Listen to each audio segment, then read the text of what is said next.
Good morning, everybody. Hello, everyone. Good morning. Good morning, Good Mrs. morning, sir. Onoma. Good morning, sir. Good morning. Divine, are you there? Good morning, sir. Good morning. Okay. I want to start by welcoming each and every one of us to this free Python program. We are already behind schedule. We are 16 minutes late because the people that are supposed some that registered that are supposed to be here have not yet joined. So I think we have given them enough grace. So we are going to continue. We are going to start immediately. So before that, I think it would be nice if you can turn on your camera. It would be fine if you do that so that we can see ourselves and welcome everyone. Okay, let me start from me. My name is Steven, and I'm joining from Enugu. I'm the moderator of this class, and I'll also be your instructor for this class. I would like us to introduce ourselves by telling us your name and where you're joining us from. Yeah. Okay, let's start from the first person on the queue. That is Hannah. Can you tell us your name and where you're joining us from? Okay. Good morning, everybody. My name is Hannah Enuka, and I'm joining from UK, though I live in Enugu. Okay. Hannah, you're highly welcome to this platform. Thank you. Yeah, the next on the queue is Norma. Norma, can you tell us your name and where you're joining us from? My name Are you there? I think we can hear you now. my name is Norma Aneke. I'm joining from Enugu. Thank you. Okay, Mrs. Norma Neke, you're highly welcome. The next on the queue is Divine. Divine, can you turn on your camera, unmute yourself, tell us your name and where you're joining us from? Good morning, everyone. Good morning. My name is Onibo Divine. I'm joining from Enugu. Anibo Divine, you are highly welcome. Okay, we also Thank have, you. did you join with two Divines? I'm also seeing Anuibo and I'm seeing Divine. Is that is that you? No, no, that's my mom. Okay, so let's welcome your mom. Mrs. Anuibo, are you there? Can you hear us? Unmute yourself, turn on your camera, tell us your name and where you're joining us from. Hello, Mrs. Onibo. Can you hear us?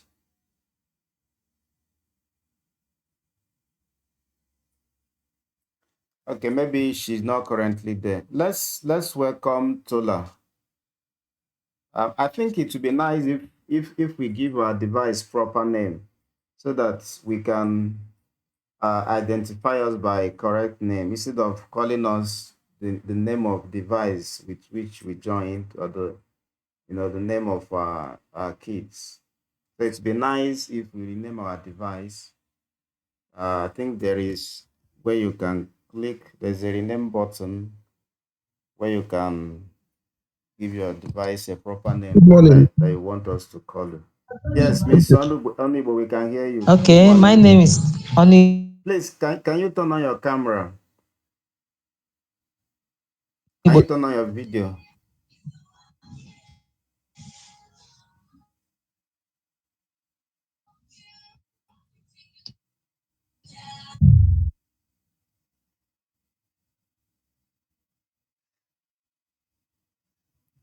I think she's having a network connection issue. We have lost her. Okay, let's hear Tola. Tola, good morning. Unmute yourself, turn on your camera, and tell us your name and where you're joining us from. Good morning, sir. Good morning, everyone. My name is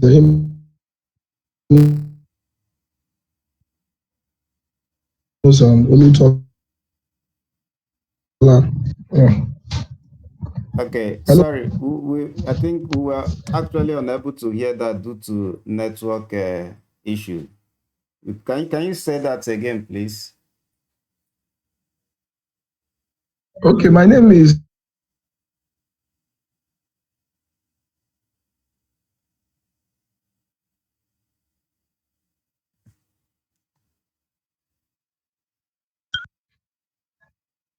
Is it clear? Uh, well, I couldn't hear that. Maybe it's an issue from my side. Yeah, we couldn't really. I think there is a network issue from your It's a side. network. Yeah, it's a network issue. Yes. Okay. Mrs. Onibo is there. Can you tell us your name and where you're joining us from, please?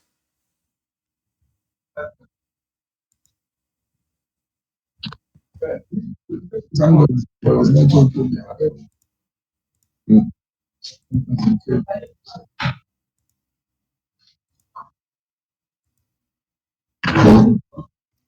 Mrs. Onibo, are you there?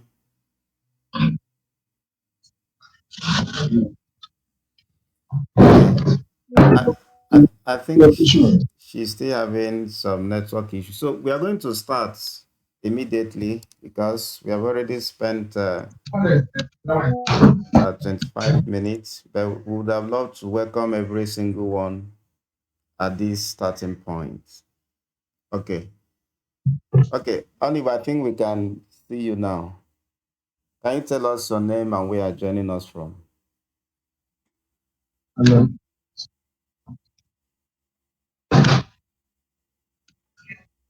Where's that one? Bring it now. You muted yourself. You need to unmute yourself. Click on the volume icon. Yeah, you are speaking, but we can't hear you because you are muted. Unmute yourself by clicking on the volume icon so that we can hear you, please.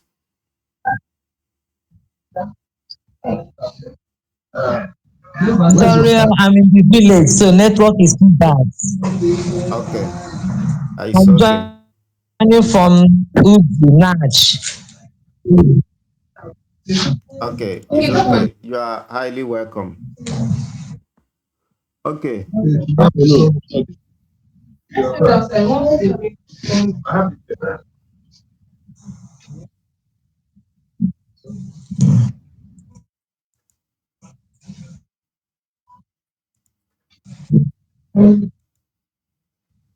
okay. You are highly welcome. You all are highly welcome Yes, to these 2 days free bootcamp Python. yes, my name is Sonny Bochi. I'm joining from Uzi, Okay, Nash to be precise. okay, it's okay. We had that clearly. You are highly welcome, Onibo Chika. You are highly welcome. Please, let's start. Okay, I will. No, I'm All right. So this 2 days Python beginner program, we are going to take 2 hours from now till around 12 or 12:20. And then tomorrow we'll have it the same time, 10 to 12 or 12:20. Now, why Python? You may be wondering, why do I need to learn Python? Why is Python important? Okay, Python is a free programming language, and it can be used in different applications. For example, you can use Python in website development. You can use it in game creation. You can also use it in machine learning. Okay, that is AI, artificial intelligence. You can use it in data science. Python can also be used in automation, like in industry where they run some automation. You can use Python in automation. You can use Python to create simple applications like a calculator, which we are going to build in this free program. You can also use Python to create to create a kind of quiz app and any application you can think of. So Python is everywhere, and anything you can think of, you can create that with Python. Now, for those that are lecturers that are into publications, you can use Python to create your a chart for your paper. Let's say you've written a paper and you want to create a clear chart. Sometimes while writing a publication paper, most lecturers do give out that aspect to people to do it for them, but it's something, and they pay for it. It's something that you can learn and do, and you don't need to use Excel. Okay, Excel can do it, but Excel is not really flexible. With Python, you can get the chance to exact where you want it to be. Okay, and the what you create out of it is actually SVG, meaning SVG is just a scalable vector graphics. No matter how you scale the picture, you remain crystal clear, and your paper tend to look pure and original. Okay, so you can use Python to do all of that. You can use Python to automate your daily activity, and a whole lot of things. So as we continue, we'll learn more on the different things we can use Python to do. Okay. So in general, Python is everywhere. Python is everywhere. Anything you can think of can be created with Python. Many of us know about Instagram. Instagram is built with Python. We know about YouTube. Okay. YouTube is built with Python. Okay. And different multinational company application that we know today, they are built with Python. A good number of them. Okay, so just as I said, Python is everywhere. And another interesting thing about Python is that Python is easy to use. Like, it's a beginner programming language. There are up to like 50 different programming languages. Python is one of them. Python is the easiest. Okay, even though it is easy to use or to get started with, you can use this to create very, very complex applications. Yeah, Python is versatile. So learning Python gives you edge to learning other softwares or software applications that you want to learn, like something like machine learning, artificial intelligence. That's data science. That's the trending areas currently, and many of us don't. Many of us, really want to know more about this field. Now, the application, the software or the programming language behind these applications is just Python. Okay, and as we're going to see it, Python is very, very easy, very, very easy, to get started with. Okay, for some of you that are aware, we completed a 7-day bootcamp program for our kids, and those in year 13 to 17. I taught them Python, and they were able to create several complex applications. At even younger age, I've taught people at younger age Python, and they were able to catch up with it. So, and ours will just be very, very easy. Okay, so without spending much time, let me say you are highly welcome once again to this 2 days free Python beginner program. So we are going to be teaching you, giving you a beginner friendly Python program, so that you know about Python, what Python can do, and how Python works, and how you can start learning or coding in Python. All right. Let me start by sharing my screen. But before I do that, this class is being recorded based on the form that every one of you filled.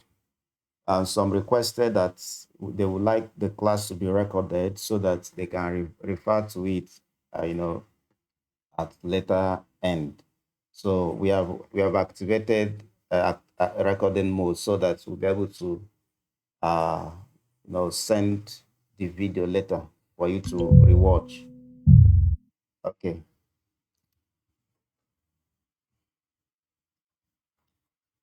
I think some are coming in and leaving because of internet issue. All right.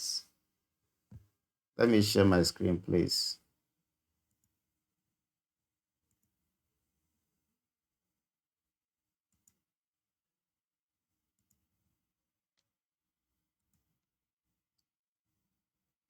Okay, let me also say that this class will be hands-on class. Hands-on in the sense that it will be a practical class. It's not a theory class. So we'll learn and then we'll implement. We learn a concept, we implement it. We learn another concept, we implement it so that we see how it works. Okay, so I would like you to code along with me. So whatever I do, just try to do it. If you have issue or you have challenge or I'm moving too fast, please always call my attention. Our interest is usually to carry every single one of us along, okay, because we deserve that. I understand that there are people that learn faster than the other, but I would like everyone to just exercise patience because I would like everyone to be carried along. Okay. So if you have issue or I'm moving too fast, please just send a message or you raise your hand or you may just send a message. I will slow down. Or if you have issue, you can send the question on the chat box. Okay. Please confirm that you can see my screen. Can you see Google?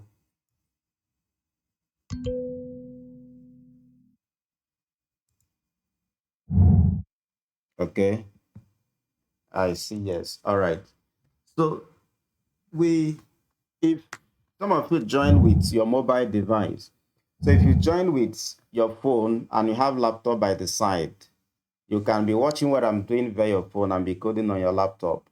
If you join with just your laptop, and then it may what you would need to do is to minimize your screen or rather to restore it down and split it into two. One part will be where you'll be doing the live coding. The second part will be where you'll be seeing the screen which I'm sharing, where you'll be seeing what I'm doing. So that with that setup, you'll be able to see what I'm doing and at the same time code on your laptop. So I told you that this is a practical class, so we are going to do it together. As I do, you do. So it's not something that once I'm done doing, you now start doing. As I'm doing, you are doing immediately. I'll be giving us time to do that. All right. Now, there are different ways to set up Python. Okay. You can set up Python locally on your laptop, meaning you wouldn't need internet to run it. You don't need internet to create those big applications or even simple ones. Okay. But the easiest way to set it is to set it via an online platform. And because we are starting off, we are going to use an online platform to set it up. Maybe by tomorrow, we'll learn how we can set Python up using a local version so that you can actually learn how you can create, use local version to create application without needing you to connect to the internet. Okay, so, uh, oh, thank you.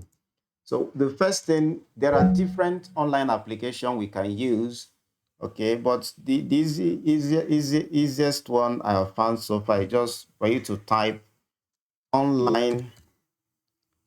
Let me type it here so that we can see it. Let me also zoom in so that we can see it very clearly. So type online Python compiler. Open any browser of your choice and type online Python compiler like this.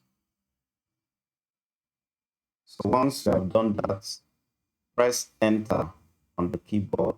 If you use tablets, then just press the search bar. If you connected with tablets, you can also do this with tablets. I think you can also do it with phone.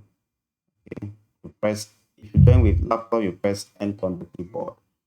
Now, it's going to give you several options, but we are going to use the very first option. The name is Programmist. Let me also zoom in so that I can see clearly. The name is Programmist, so this is the one we'll be using. online Python compiler, or what you call Python interpreter. So let me go ahead and click on it.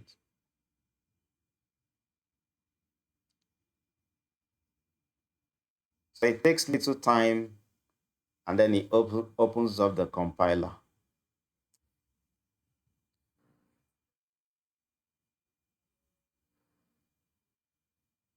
Okay, so the compiler has opened. Now, let me explain this interface quickly. When I began, I told you there are up to like 50 or even 100 different programming languages. At the left side, you see different programming languages, okay? You see R, you see database, you see S, that is HTML and CSS. You see this one that looks like a cup, that is Java. You see C programming, C++, C Sharp, JavaScript, TypeScript, and so on. So this platform, you can use this to run different programming languages. I know that some of you may actually want to learn more programming language at the end, apart from Python. So you can, to set up your programming interface quickly, you can use this platform for different other programming languages. Okay, now at the left side, you see main.py. Main.py, this is where you write your Python code. You see run over here, and then you see output. So whatever you type here, you click on run, and then you see the result over here. For example, let's say, let me just zoom in, please. Let's say I want to clear all of this. You can just press Ctrl A. Place your cursor here. Once it starts blinking like this, okay, you press Ctrl A. Ctrl A means select everything or highlight everything for me. So you see, the thing is now highlighted. Once you have highlighted it, press backspace on the keyboard to clear it. Okay, to clear everything. Okay, let's write our first Python program. Now, let's say I write something like 2, okay, and I press run. If I press run, it says code execution successful, but I didn't see anything. There is no output. Okay, there is no output. The reason why I did not see output, even though I wrote something here and I want to see what I wrote, is because I've not printed it out. So if I want what I do here to get displayed here, I need to use a function called print. If I write print, I open and close brackets, then I'll type the value I want to print. Okay, print is a function that lets a value or whatever thing you want to display to get printed out on the console or the output. Okay, so I will enclose the 2 inside the print function. And let me press run again and check if I'll see 2 this time around and see how 2 is displayed. Okay. Now, let me also print. Let me print something like I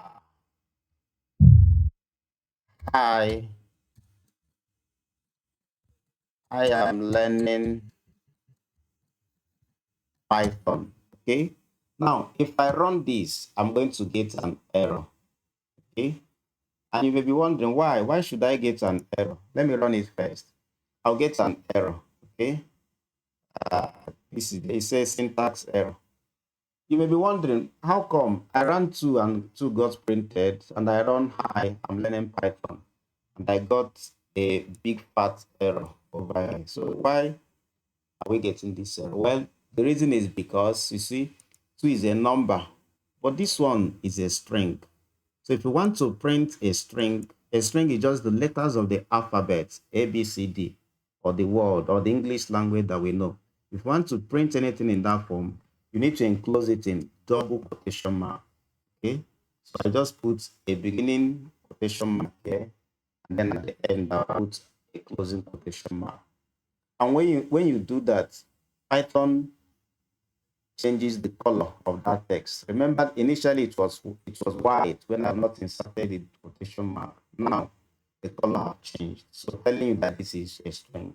Let's try to run it again, and this time around, you're going to see I am learning Python. We didn't see here.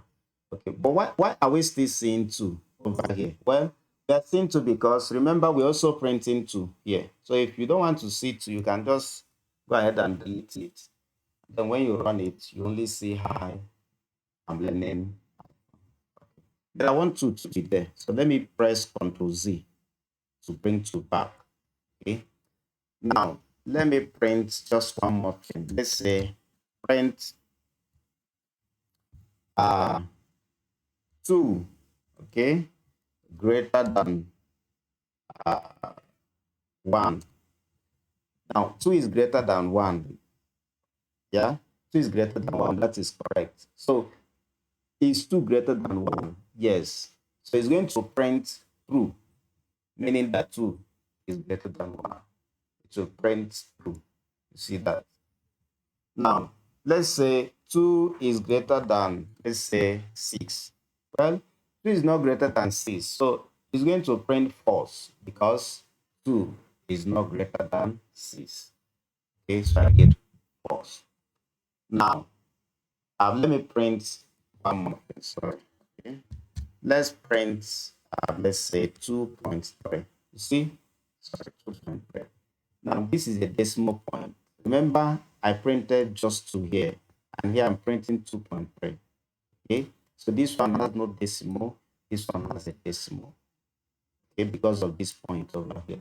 Now, let's also print that. So we'll not see anything special, we'll just see 2.3.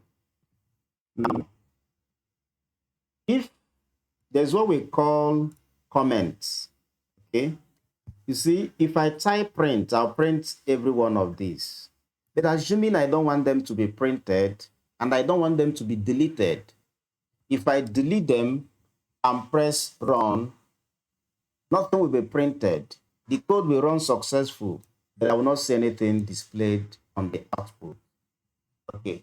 Now, but I don't want them to be deleted, so I'll press Ctrl Z to bring them back. I'll click first, I'll press Ctrl Z. Ctrl Z means undo, to bring the code I just deleted back. Okay. I don't want this code to run, but I don't want to delete them. I know that if I delete them and press run, I will not see it on the output. But I want the code to be here, but I don't want to see it on the output. So what do? What you do is you attach hashtag at the back, at his back like this. Just let's cursor and attach hash. Okay. Now let's try to run it again. So I press run. You see the code executed successful and nothing is printed. Okay, so I got the same result as before. Now you may be wondering what is going on here. Well, hashtag is used to insert what we call comment. And what is comment? Comment is just is a special code or keyword or function in Python programming language that tells the compiler, I have a code, but I don't want you to display that code. Okay, that's just what comment does. So when you have a code or when you insert comment, Python will not run that code, even though that code exists on your main.py. Okay, Python will not run the code. So whenever you want to have a code by the side, because sometimes you may want to have a code or you want to explain what your code is doing, so you need to comment it. Okay, when you comment a code, that code will not run. All right, I think that point is clear. Now, I'll comment every one of them out. But let's say we have many of these. Okay, if you have many of them and you want to insert comment one by one, it's going to take us a whole lot of time. Let's say we have up to 20 lines and we begin to insert hashtag one by one. It will take us time. So is there a better way to do that? Yes. So let me delete all of the hashtag. And the better way to do it is let's suppose so here, press Ctrl A to highlight everything you have written. Next step, hold Control on the keyboard. I'm holding Control currently. Press question mark. Question mark is close to shift. Okay, you press question mark. So actually, what we're activating is the forward slash. So when you hold control, what you'll be pressing is forward slash. The forward slash is the same key as question mark. So when you hold control and press question mark, you see, it will gray every one of them out automatically. So if you have like 10 or 20 lines, instead of spending 1 minute or 2 minutes inserting hashtag one by one, you just press Control A to highlight all, then Control forward slash to grade them out or to comment them out. Good. Now, let's talk about data types. But before I do that, I want to confirm if we have all of this, or if you would like me to send it to you on the chat so that I can run it from your end. Let's confirm if we all have that. Please, if you have it, okay, somebody raised his hand. Oh, so sorry about that. That is Hannah. Hannah, you raised your hand. Please, what's the question? Yeah, I was actually asking to know how I can, because I'm using my tablet. I don't know how I can transfer it to the computer so that I can be doing this on the computer. Okay, you joined with tablets. Yes. Okay. What you can do is, since you joined with tablets, you can open this website. Okay. I think I can open, you can type on your tablet, sorry, on your computer, online Python compiler like this. Okay. You can type it. Okay. So once you type it, then the next thing you are going to do is, you see, I'm typing this gently, and I'm taking time to explain it. I'm actually doing that intentionally so that we can also take our time and type them out.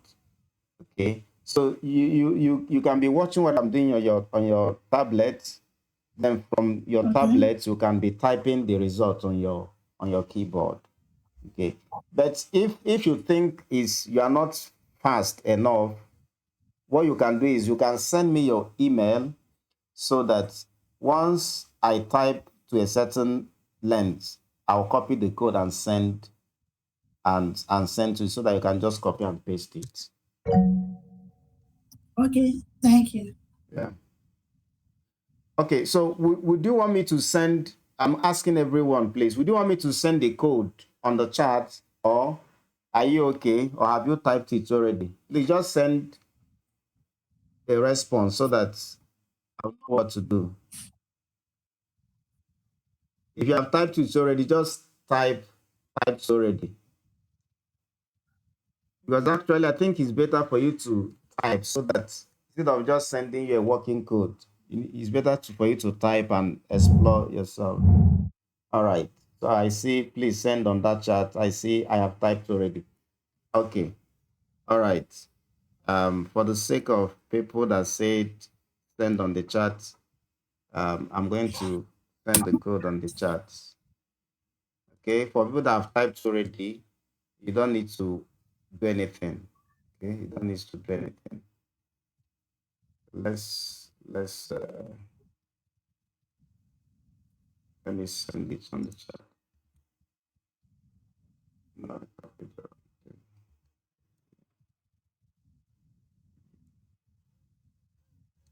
Control C, then Control V. All right, I've sent the code on the chat, but I commented them out. Okay, so the next thing we are going to do is we are going to discuss data types. So I'll put a comment. I'm going to comment out what I'm doing now. Comments. I put data types. Okay. Remember, if you don't put comment, if I don't put this comment, okay, and I run it, I'm going to get a big fat error. Okay. And it's saying data types is not defined. Yeah, because Python doesn't understand data type. Okay. So this is not a Python code. This is just what I want to explain. So I'll put comment so that Python will not run it. Now, there are about 4 or 6 different primitive data types. And what is a data type? Data type is just different type or categories of data. Okay. For example, the first value I printed here, I'm going to comment this one out. I'm going to comment it out. See, the value is 2. Okay, the value is 2. So let me comment it back. Now, what I'm going to do is I'm going to say there's what we call a type function. I'm going to print, okay. I'll ask Python, what is the type? What is the type of this number here? That is 2. What is type of 2? I'll write 2. Okay. Now, even if I ask you, you will be able to get this correct. Okay, because 2 is just a whole number, right? And a whole number is integer. Okay, 2 is an integer. Integer is a whole number. And what is a whole number? A whole number is just a whole, not some a value or an object that you have not divided. For example, if you bring one big orange, that's a whole. Okay, if you divide the orange into 2, it's no longer a whole. You have already is now half. Okay, so a whole number is a number without a number that have not been divided. So if I run this, it will say that the class is int. Okay, int means integer, and integer means a whole number. Okay, let's also check the type of this one over here. I am learning Python. Let's also print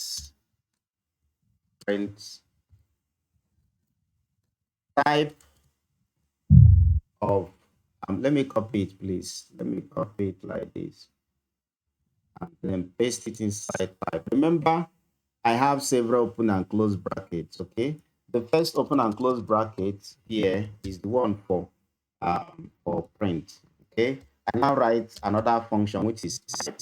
Okay, and type function is used to know the type of data you're working with. Then I'll open and close another bracket. Now inside the type open and close bracket, that's where you now press put this. So if I run this, it will say that the class is string, str, string.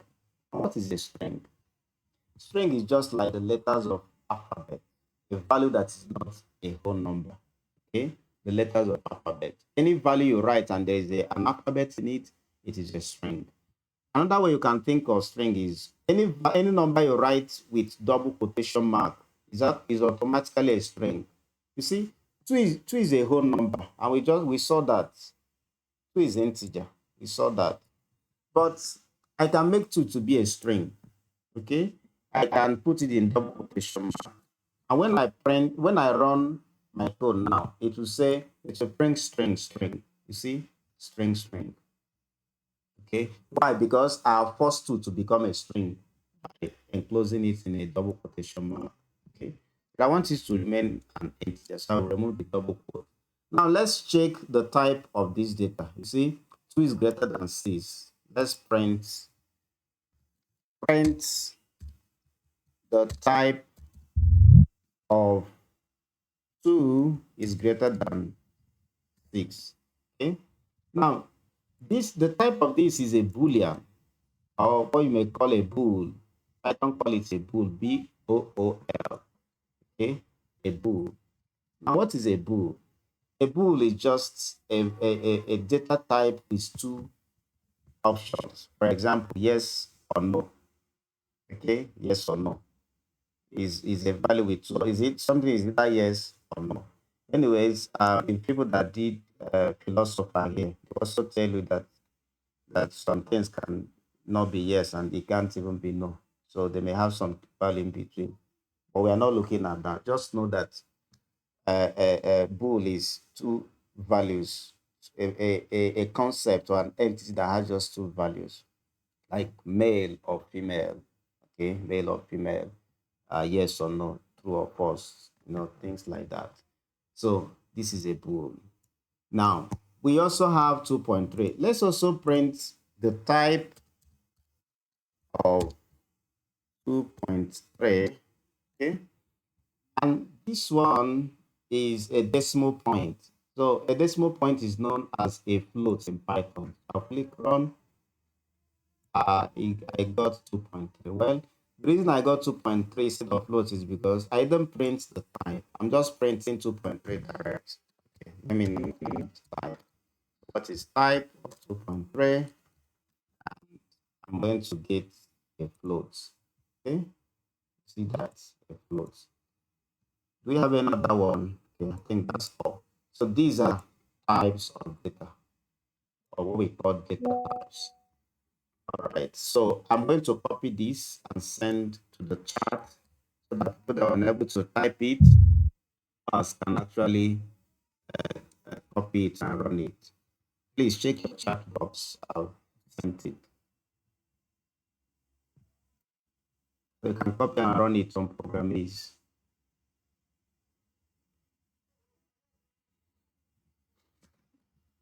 All right. Now, let me also comment this out by pressing Control and then question mark on the keyboard. I've commented it out. So you see, I'm keeping up the thing I'm doing, but I'm not running. All right. So let's discuss variables. Variables like this. And because this is not a Python keyword, I will put R to avoid getting errors. Now, what is a variable? Variable. Okay, sorry. Let me check if there's a question so before I move forward. Please, is there any question? If you don't have question, just say write down. If you have question, then you can unmute yourself and ask your question. If you don't have question, just on the chat type write down. So that I'll know that we are following. Okay. Let's say right answer. I need one person to confirm that. Just one more person. Since we are four. Just one more person to say right on. Otherwise, if you have question, you ask your question, please. I'm still waiting. Right on. Okay. Now, variables. Variables are container for storage. Like in our homes, we have different containers we can use to store different items. For example, we have buckets that we use to fetch water to take our bath. Okay. The bucket is the container. The water we put inside the bucket is the content. You can decide to put a different content inside the bucket. You can decide to put clothes to wash your clothes. You can decide to put water to take your bath. You can even decide to put something like beans or rice, depending on if the bucket is meant for, for cooking and all of that. Now, let's say number is equal to 2. Okay, I'm still talking about this. Number is equal to 2. Now, the number is the bucket, which is the container. The 2 is the water, which is the content. So, equal to, don't think of this as mathematics, please. But whatever you have learned in mathematics and, normal, just take your mind away from them. Okay. This is not the mathematics concept where you say x is equal to 2. This one is assertion in mathematics. You are certain that x is equal to 2. But when you say number is equal to 2 or even x is equal to 2 in programming, what you are saying is you are telling Python, please, Python, go to RAM or the memory location in my desktop, create a bucket for me, create a container for me. Now, I want you to store the value of 2 inside that container. So if this is a bucket, I want you to pour water, to store water inside that container. Okay. So in a simple term, what is going on here is you are saying store the value of 2 inside number. Okay. So let's confirm if 2 is inside. If if you store water inside the bucket and you pour the water out, of course the water will pour out. Okay. So let's see if we can, let's try to pour out the content of this bucket, which is number. Let's try to pour it out. So I'm printing number now and see if it's going to give us 2. Okay, you see that I got two. Remember, I'm not printing two direct. Okay, I'm just printing number. Why did I get two? Because two is inside this container. When I pour the container out by printing it, I get that value two. And you can do the same with all of these. Okay, I can create something like let's say my underscore string. Okay, the way I press this underscore, you press shift and press the minus sign. That's that to activate underscore. So my underscore string is equal to, let me copy it because programmers are actually lazy people. So they don't like doing something to twice. So I'll just copy and paste. Now let me print instead of printing hi I'm learning Python, I'll just print my string. Screen is hanging. Okay. Print my underscore string. Let's see if I will get I am learning Python. Good. And so I say I am learning Python. So my string number are all called variables. Okay. And I told you to think of variable as container I use to store items. And that those are data I use to store data types. Okay. You can store any kind of data type. All right. Let me copy this code and place some platforms so that people that have challenge can actually play on it. So check your chat box, you'll see it. Okay. Now, I want to comment out this. So I've highlighted them. I'll press Control question mark to comment them out. So let's recap on what we have learned so far. We have learned how to print, display something on console. We have learned data types. Okay, data types, and we have learned variables. All right. Now, the next thing we are going to learn is operators.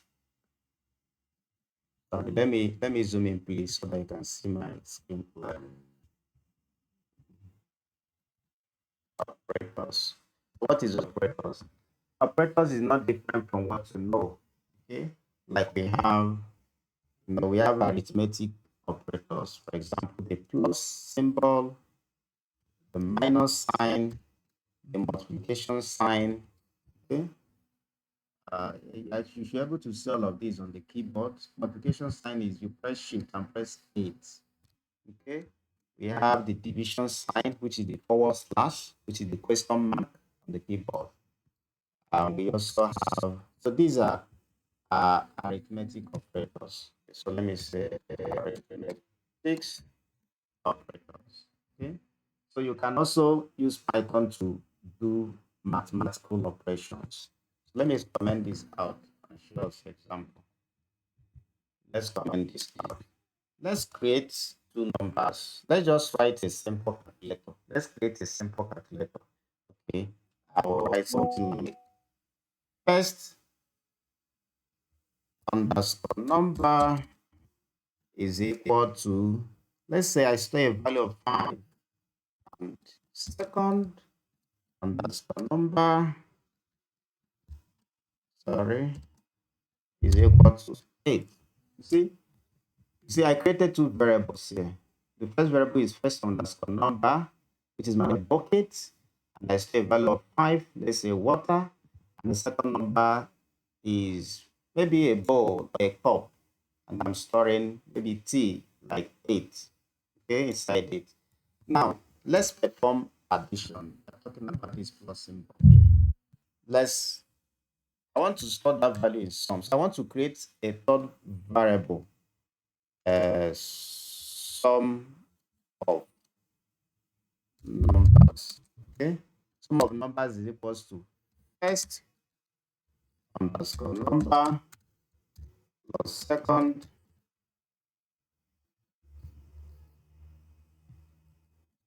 underscore number. Okay, so what is going on here?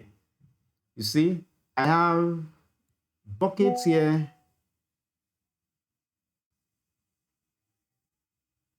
Okay, Hannah said is having a network issue. Okay, so I don't know why network is just. So sorry about that. We can't end the class. We need to continue. Okay, you just need to find an area with better internet access. I'm sorry about that.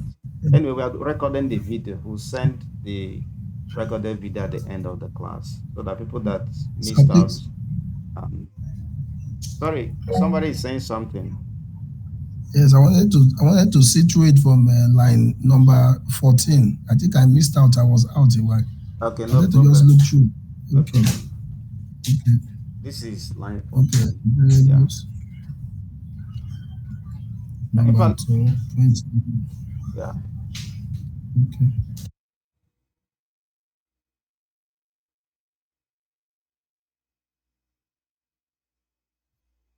Okay. So, Luwatola, can we move forward now? Are you okay now? Olutola. Yes, I've copied it. All right. Okay, so I was telling you, let's build a very simple calculator. Okay. I remember a bucket that contains water, 5, the second variable, second number, which we will say, let it be our cup, which is a container that contains our tea, 5. So if you add 5 plus 5 plus this value here, 8, is going to give you 5 plus 8 is what is 13. Remember, this space is useless. Okay, whether you put it or not, Python will still run the code. So even if you don't put space like this, you write it this way, it will still work. Okay, but for readability, we usually put one single space just to make our code very clear and understandable. Okay, so now let's print the contents of this. Remember, this one holds the value 5. The second number holds the value 8. So 5 plus 8 is 13. So this one now is holding the value 13. Okay. But I'm not going to just put 13. I'll leave it this way. And I'll print a sum underscore of underscore number. Okay. So we should see 13 on the console. Okay. And we saw 13 on the console. All right, so that is arithmetic operators. That's the arithmetic operators. Alternatively, you can just do something like 5 plus 8. Sometimes in school or that sometimes I would need a calculator. I don't know the last time it was when I was still um when I was still much younger that I had calculator. Okay. There's sometimes I want to do calculation and you don't even have a calculator around it. So you can write a simple Python code and create a, a, Recording is on. a calculator. Okay. Okay. Somebody turned on recording. We're already recording the platform. Okay. All right. So if I print 5 plus 8, remember, I'm not printing 13 direct here. I'm just printing 5 plus 8. So let me comment this one out by pressing Ctrl question mark on the keyboard. If I print 5 plus 8, I'll still get 13. Okay, I'll still get 13. Now, I could also print 5 minus 8. So I could put something like minus over here. 5 minus 8 is minus 3. I'm going to see minus 3. And I could do 5 multiplied by 8. Okay, 5 times 8 is 40, right? So I should see 40 over here. Then I could do something like 5 divided by 8. Okay, and 5 divided by 8 is 0.625. So I see 0.625. So that's arithmetic operators. This one over here. Okay, so we are done with that.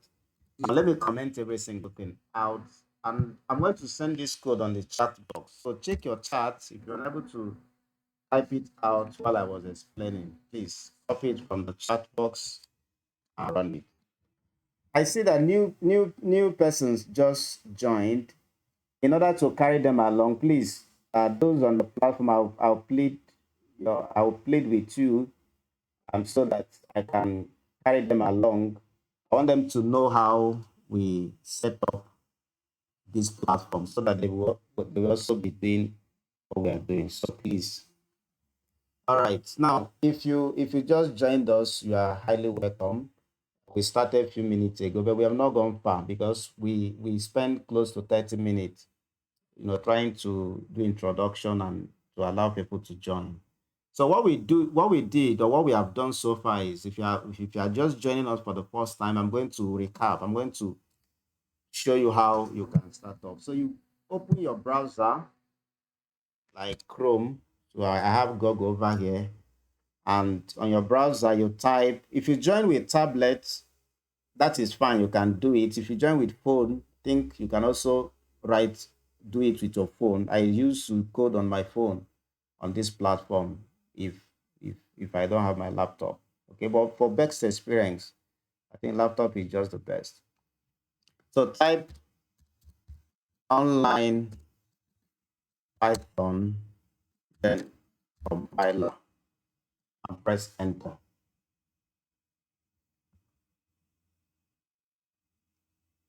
Online Python compiler, then press enter. So go with the first result called program is this one, and then click on it. So when you click on it, it will open this. Okay, you have main.py where you write your Python code here. Okay, you have run button. So whatever you write here, you press run, you see the results at the output session. So it's just as simple as that.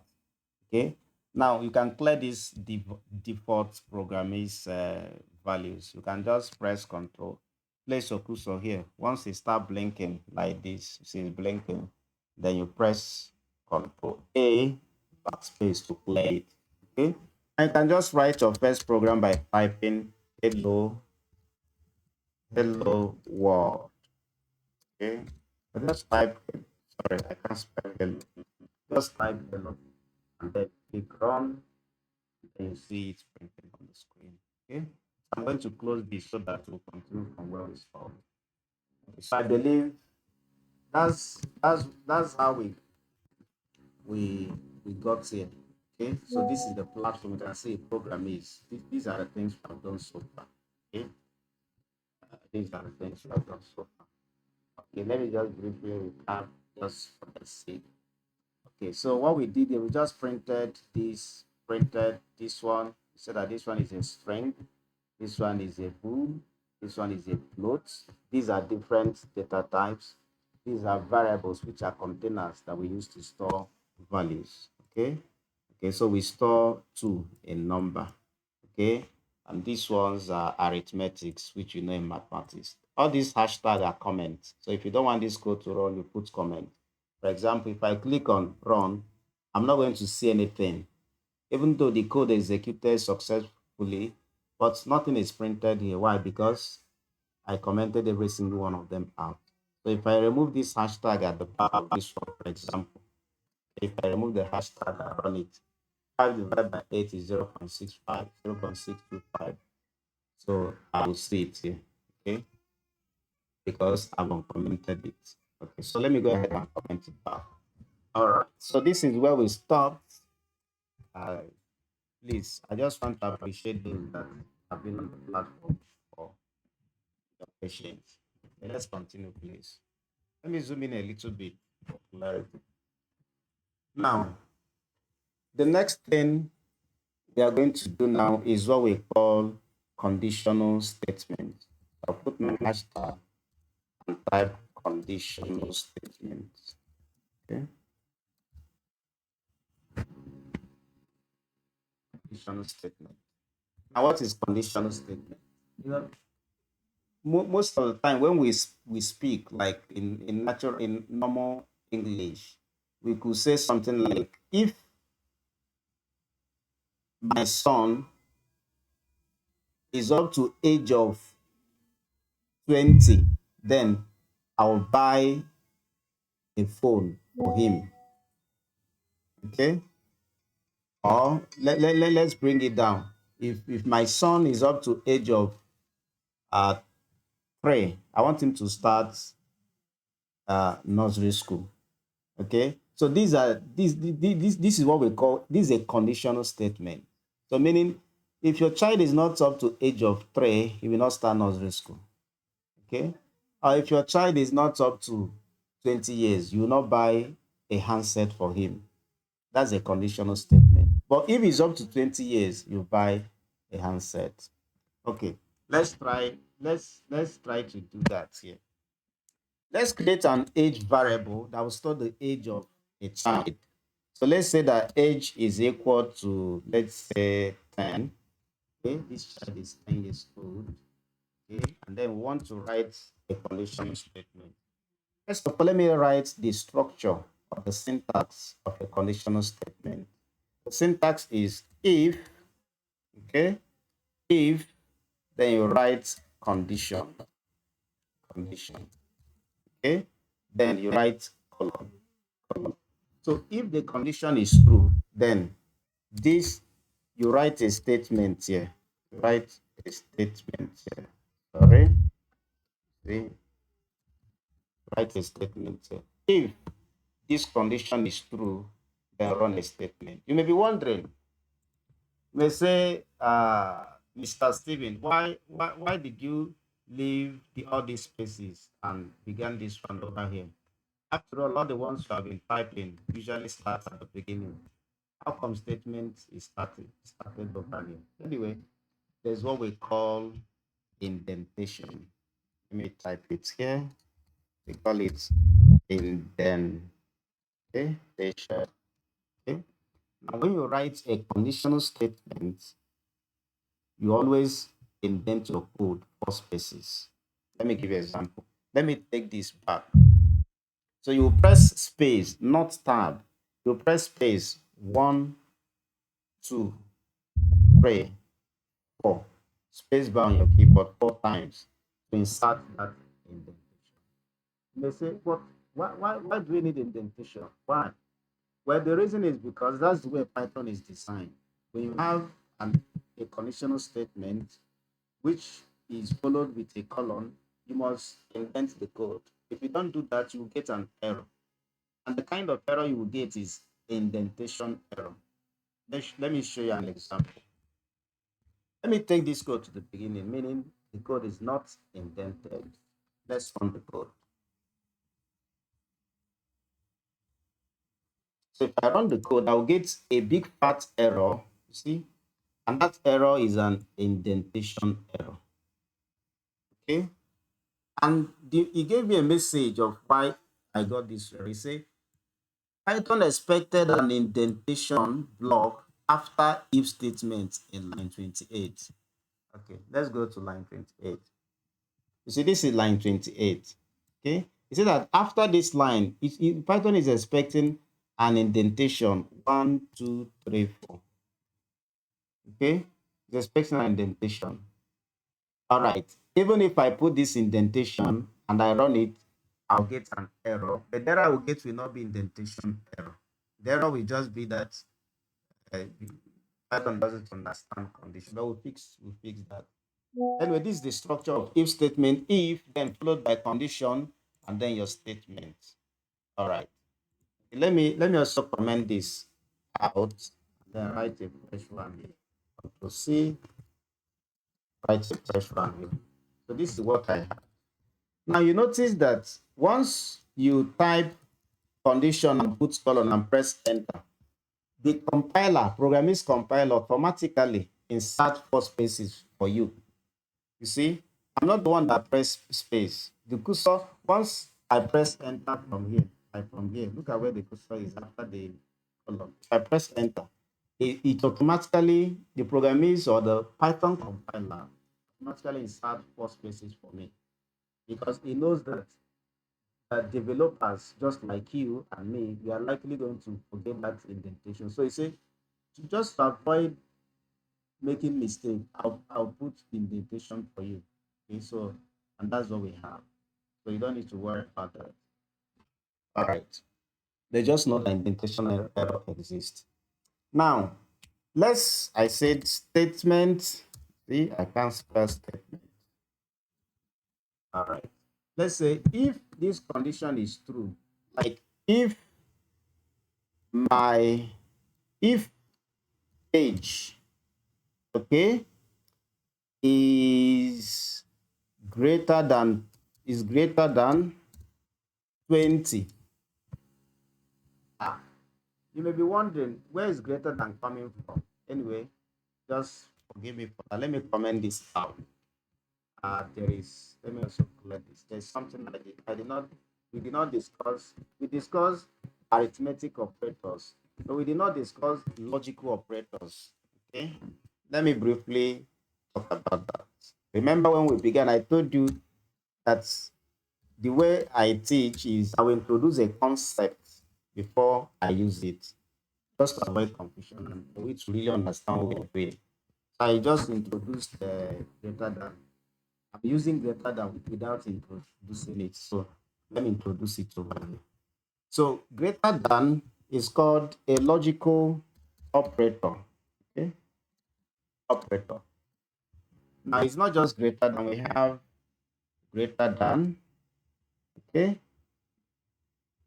which is just like bending your right hand, your forearm, bending your left hand less than, okay, comma less than, comma. We have greater than or equal to, okay, comma. We have less than or equal to, okay. Then we have double equal to. These are all logical operators. And you may be wondering which one is double equality sign that you've never seen this one in mathematics. Yeah, this is not mathematics. I told you, just take your mind off from mathematics. This is programming. Double equality sign exists, and you'll see what it stands for in a short while. We have double equality sign. We have not equal to. Like in mathematics, you usually have not equal to sign, the right equal to, and then put a slash across it. So this is how to write not equal to. For example, you can write something like 7 is not equal to 8. You get that 7 is not equal to 8. If you want to say that 7 is equal to 8, write 7 is equal to 8. That's how to use this guy. Okay. 7 is less than or equal to 8. That is correct. So you can write something that 7 is less than or equal to 8. And that is true. Okay. You can also write something like, let's make this one 8. Okay. Let's make this one 7. You can write something that 8 is either greater than or equal to 7. 8 is not equal to 7. We know that. But 8 is greater than 7. So this is true. So 8 is either greater than or equal to 7. Okay, let's bring back 7 here and take this one 8. Now, 7 is less than 8. I'm not talking about this one. 7 is less than 8. Okay, and then we can finally say that 7 is greater than, maybe let's just make this guy 6. 7 is greater than 6. So these are all logical operators. We get the idea. Let me comment them out so that we continue with our if statement.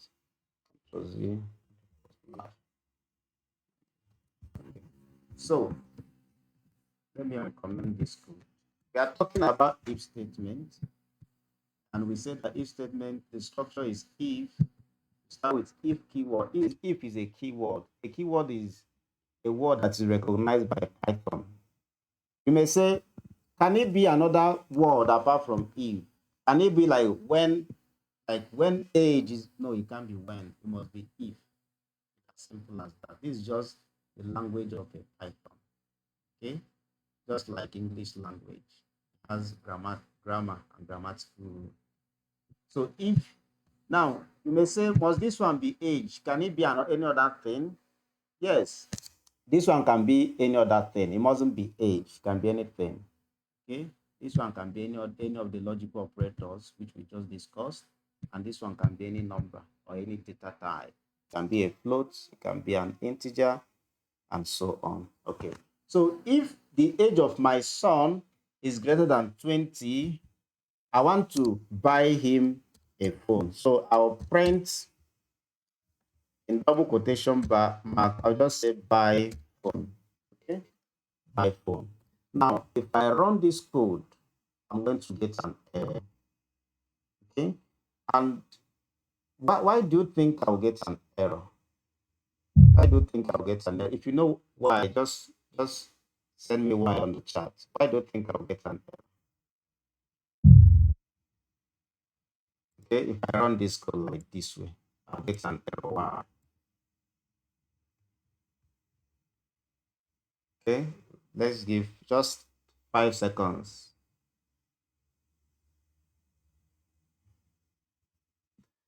Okay, let's continue.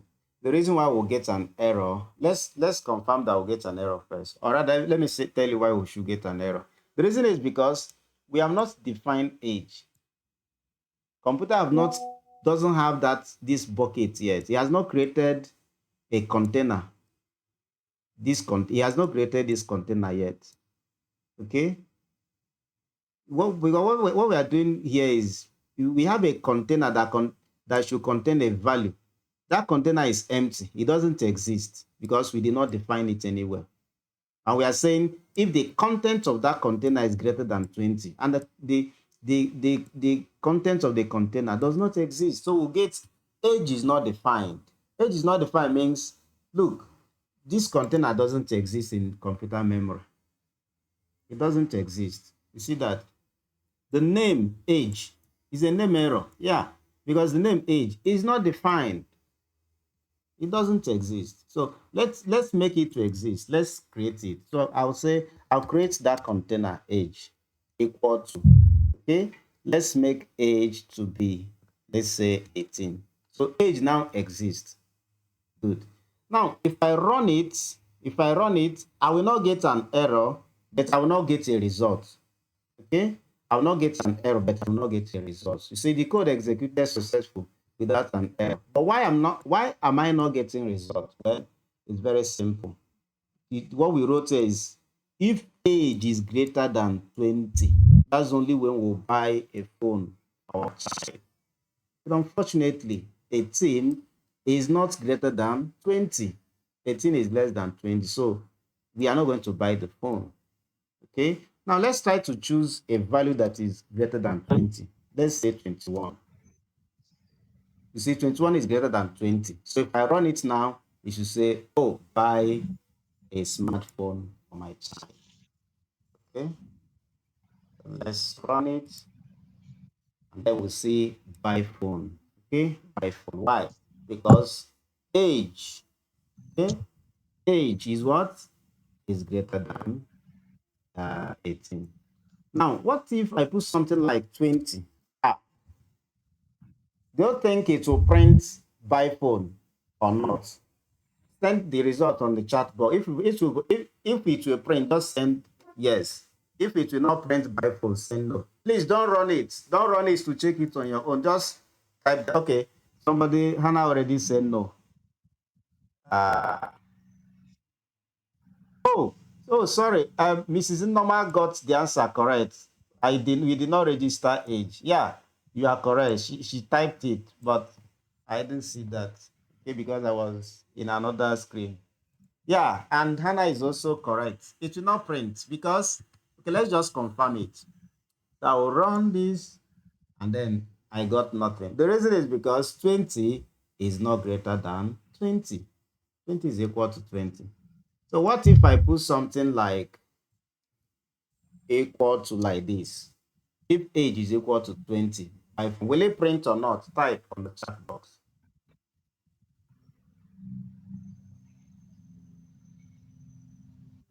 Okay, somebody say yes. Let's see. I think it should print because 20 is equal to 20. When I run it, we see by phone. All right.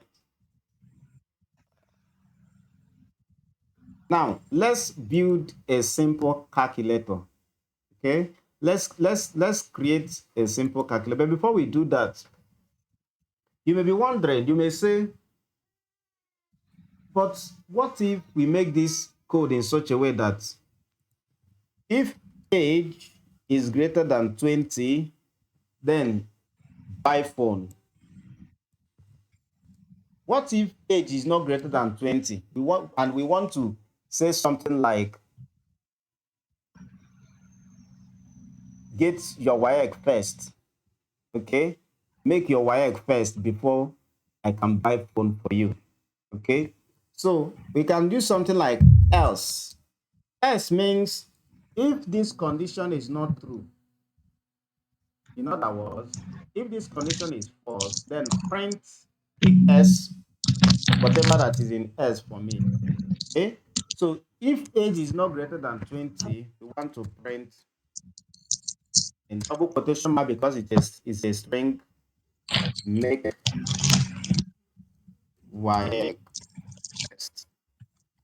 Okay. So if I put um 16 years old, what result will I see on the screen? Type that on the chat. Don't run it. Just type the answer. I'll be sure we are following. Type the answer on the chat box, please. Don't run it, please. What will be the answer? Look at the code again. Age is 16. If I run this code, what do you think will be the answer? Just type the result on the chat box.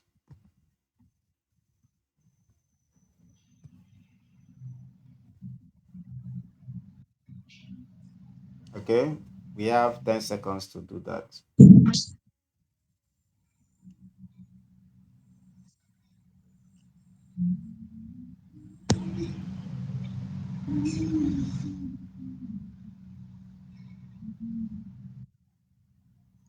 Okay, we have 3 seconds. Okay, and our time is up. Okay, let me give additional 3 seconds. Maybe we are taking time to type. All right, let's just continue. You see, 16 is less than 20, right? I think somebody typed something. Okay. 16 is less than 20. Okay. So it's going to print make WAEC first because we are saying if age is not greater than 20, if age is greater than 20, then print by phone. But if age is not greater than 20, print make WAEC. In normal English, you could say something like if age is greater than 20, buy phone. Otherwise, make WAEC first. So it's going to print this one because age 16 is not greater than 20. So let's run it. And it'll say make WAEC first. See that? Okay. Now, what if we now put, let's say, 21, okay, 21, and then we run it. So if we run it, we are going to see this one. Why? Because 21 is greater than 20.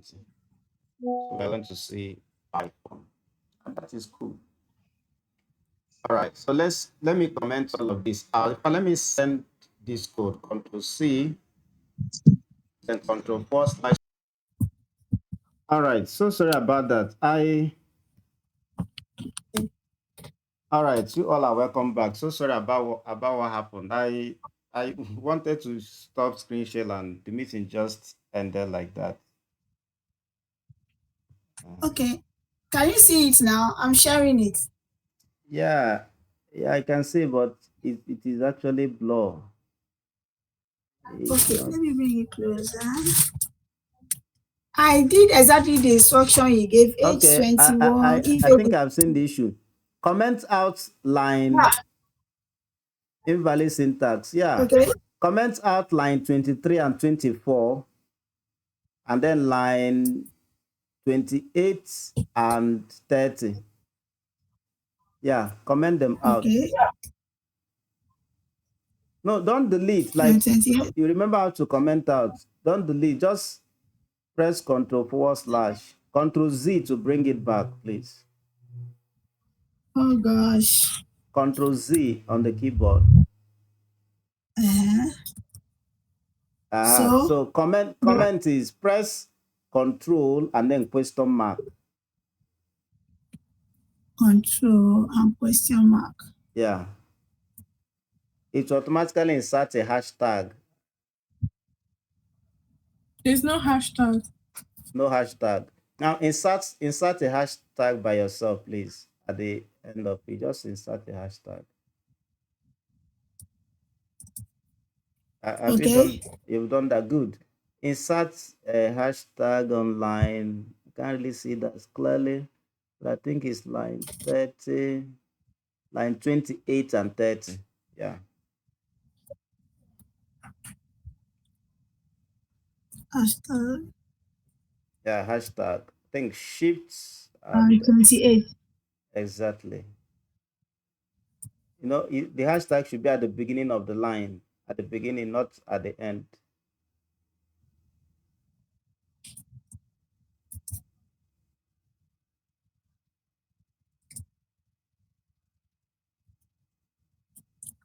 Now, Is it like this?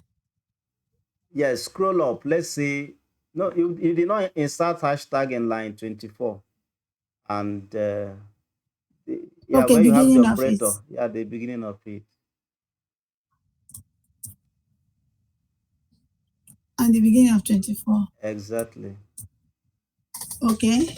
Yeah, it looks nice. But scroll up. Let's just confirm that. Okay, you did not also insert in line. Bring it closer, please. Bring it closer. You did not insert in line 28. No, what you are inserting is double quote. It's not hashtag. I think hashtag is Okay, on line 30. 3. Mhm. What we inserted is double quotes. Hashtag is 3 on the keyboard. So press shift and press the number 3 on the keyboard. That's a hashtag. Oh, sorry. Yeah, Sorry. Okay, not quotes. exactly. It's not quote, it's hashtag.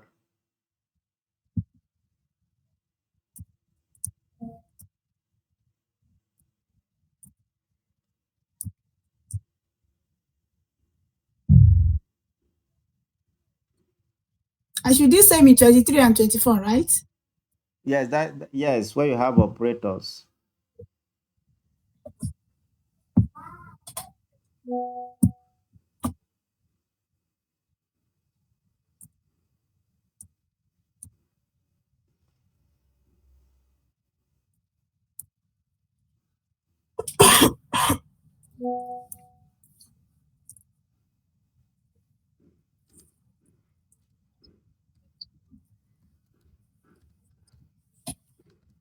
Are we trying joining? Okay, see it.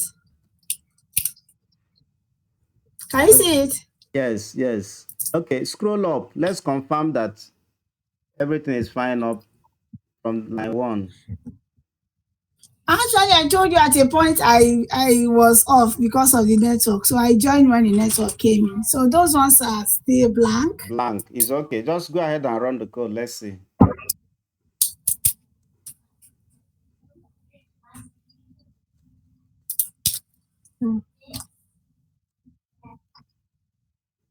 Okay, it's not correct.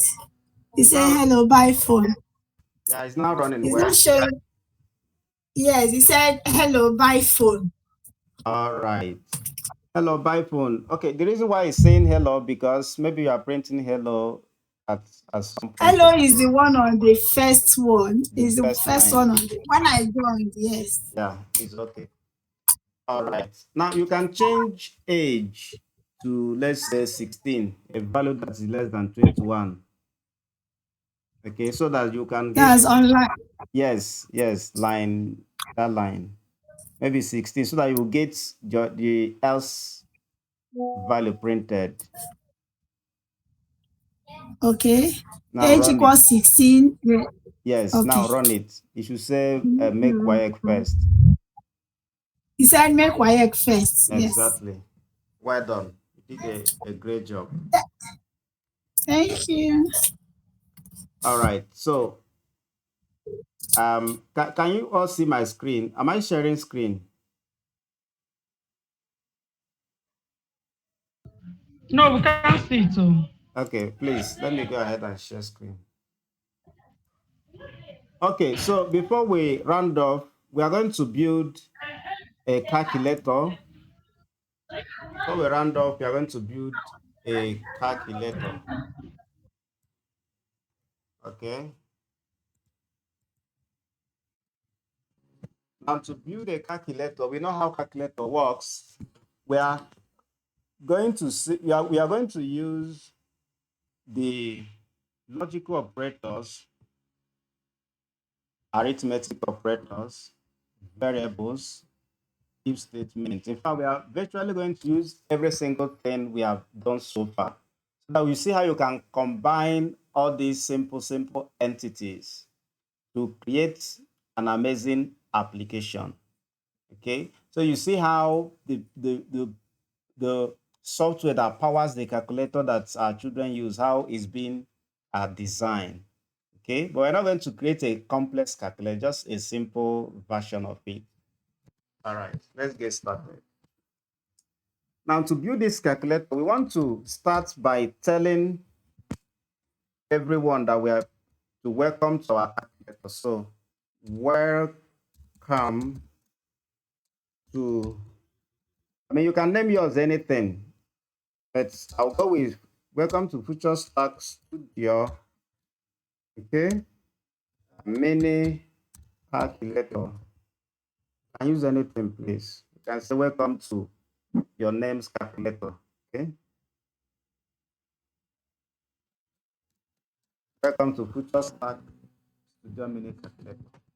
Now, normally, if you're building a very complex application, there's what we call top-down approach. Top-down approach is approach they use to design like airplane, even car, and all this complex application. Okay, you start from the complex application and begin to break them down into simpler version. Even the projects that we write, like some of us that are lecturers, even when you are writing a publication paper, that's the method you use. Usually start from the top and start breaking it down. Okay.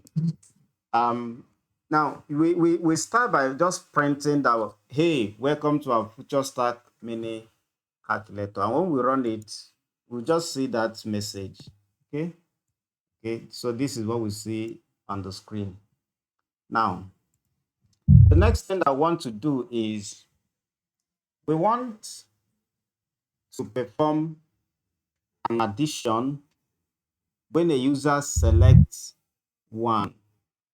Okay, we are familiar with MTN application. Like if you dial *312# on your phone, it will bring MTN data app and it will tell you press 1 to do this, press 2 to do that, press 3 to buy data, press 4 to see your airtime, press 5 for next, press 6 for 0, press 7 for this, press 8 for that. Okay, so we want to do something like that. So we are going to say press 1 to perform addition, press 2 to perform subtraction, press 3 to perform multiplication, and then press 4 to perform division. Okay, so let's go ahead and do that. Press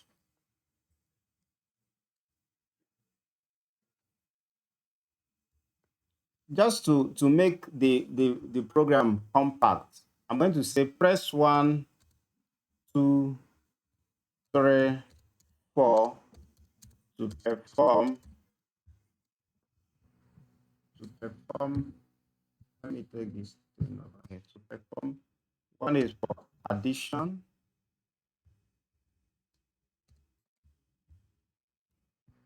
One is for addition. Two is for subtraction. Let me also make this a capital letter. Okay. And uh, three is for multiplication, and 4 is for division. I'll put respectively like this. Okay. So meaning, of course, we all know the meaning of respectively. 1 goes for addition, 2 goes for subtraction, and then 4 goes for division. Okay.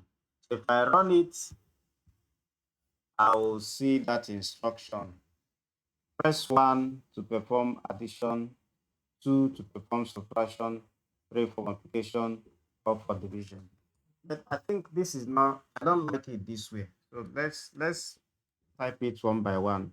Press 1, we say press 1 to perform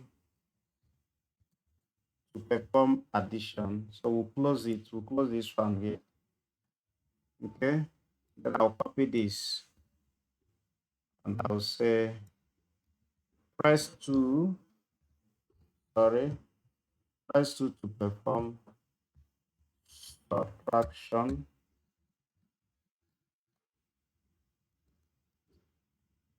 Okay.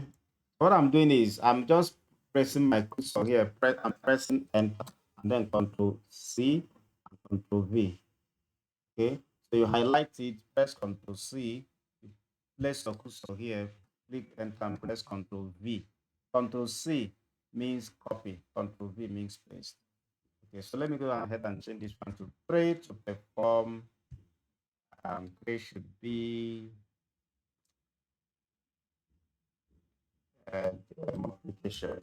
Okay, multiplication. Then finally 4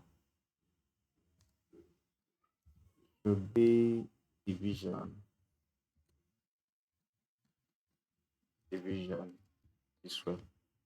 Okay, let's run it this time around. So I did not close the opening quote. Of course, now I will get an error if I don't do that. So let me go ahead and close every one of them. All right, I think I prefer it. Look at the current way we have. Okay, remember we've changed it. So I think I prefer this. I prefer it this way.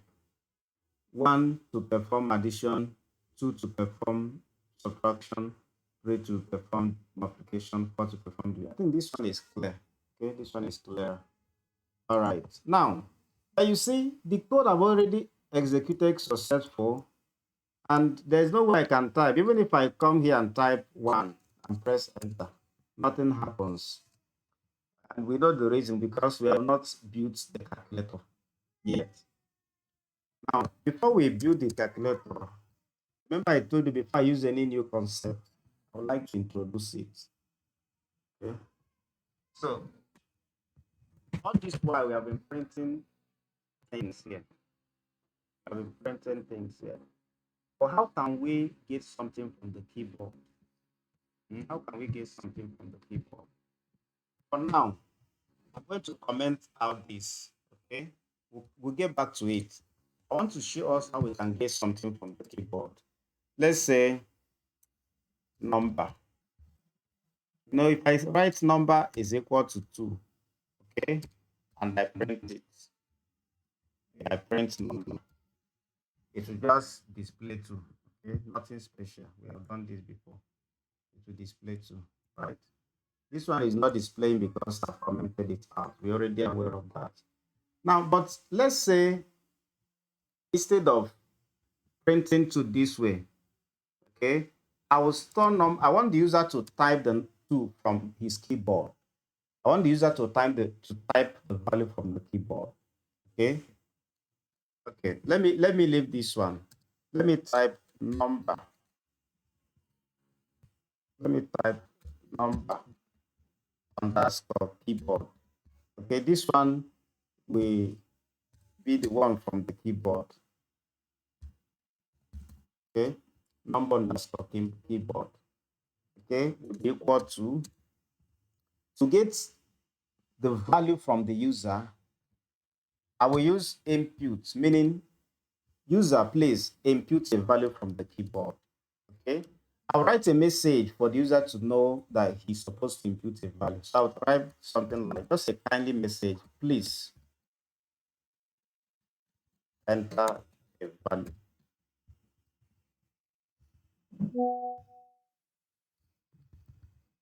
Enter. Okay. So now when I print this one, I want to print number underscore keyboard. This one over here. Let me delete number.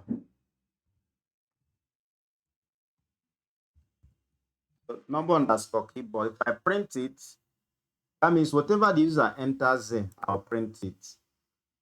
So if I run it, I'll get a message, please enter a value. And then the cursor will be blinking, waiting for me to enter a value from the keyboard. And you see, if I enter a value here, it just gets attached to value 7. So I don't like it like that.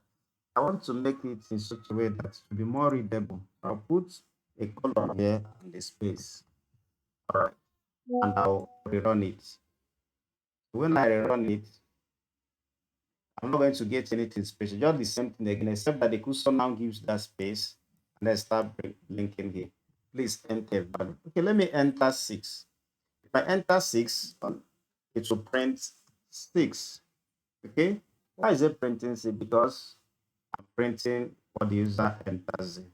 So input you use to capture a value from the keyboard. And when you capture it, you store it in a variable. You can name the variable anything. You can name it maze, you can name it com, you can name it cop. But you need to give it a name that makes sense. Okay.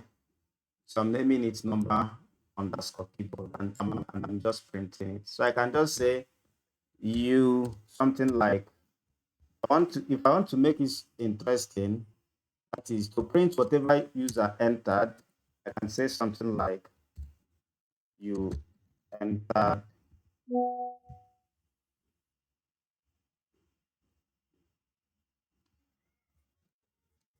you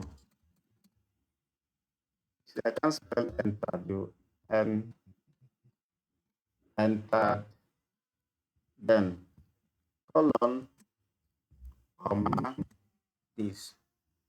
So whatever the user entered will be printed. Okay, and it will give the user a nice message. So instead of just printing 6, it will print you entered 6. You see that? So if I run it again and enter something like 90, to say you entered 90. If I run it again and enter something like hi, my name is Future Stack Studio. It will print you entered hi, my name is Future Stack Studio. So that's how to get a value from the user. Okay, I'll pause at this time and take your questions, please, if you have one. Any question, please?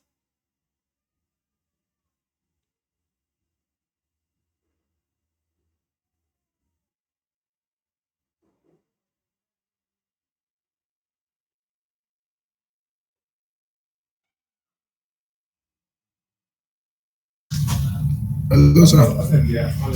Okay. Hello, sir. Yes, yes. Okay. Okay, you are no longer sharing your screen. My This, goodness. You can't see my screen. yes. Then what else? The number is equal to 2. That number is equal to 2. From your screen, if you share your screen now. Okay, can you see my screen now? But it's on the wrong side. I want to. Okay, can you see it now? The input is the other end. Yes, I can see your screen now. Okay.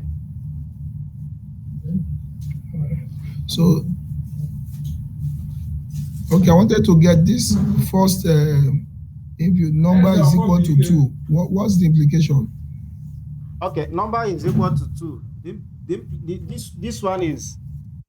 This one is not doing anything yet. Okay, this one is not doing anything yet. I reserved it here for what I'm about to discuss next. Now, this one is not part of what we are doing. Okay, but I reserved it for what I'm about to discuss now. And that thing is that whatever we get from the keyboard comes as a string. Okay, even if you put a number like 5, we're supposed to be an integer. Let me show you something. Remember that we said that this 2 is an integer.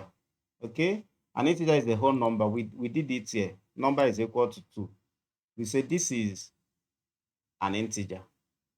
Okay, but if you are getting it from the keyboard, even though you are getting 2, it comes as a string and not an integer, and I'll prove that.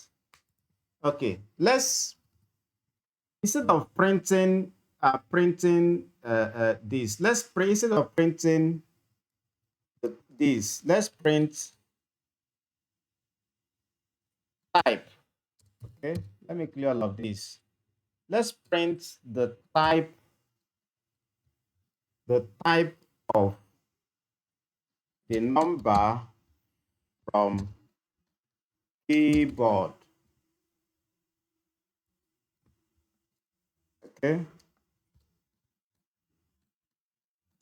let's print the type of number from keyboard. And before I do that, let me print the first number. That's actually why I reserved that. Let me print the first number, this one. Okay, let's run it. Let's run it. So if I run this, it will say please enter a number. I will enter let's say 2. I will run. You see, this one prints 2, this one prints class string. Okay, let's print the type of this one. Okay, let's print the type of this. So you're going to notice that the type of this one here, is an integer. But the data type of the number from keyboard will be a string, even though we are entering the same value. Okay, let me switch back to this place. I'll run, and it will say please enter a number. Let me enter 2. You say class int, class string, but it's the same 2 too. Okay, just for clarity's sake, let's make this one. Let's type this one above so that we know which one is which. Okay, this one is above. Okay, and this one, let's make this one from keyboard. From keyboard, we put a comma. Okay, now we know that this one above refers to this one over here. From keyboard refers to the 2 we are getting from keyboard. So we know which one is which. Okay, so I'm going to run, and it says please enter, but I will enter 2.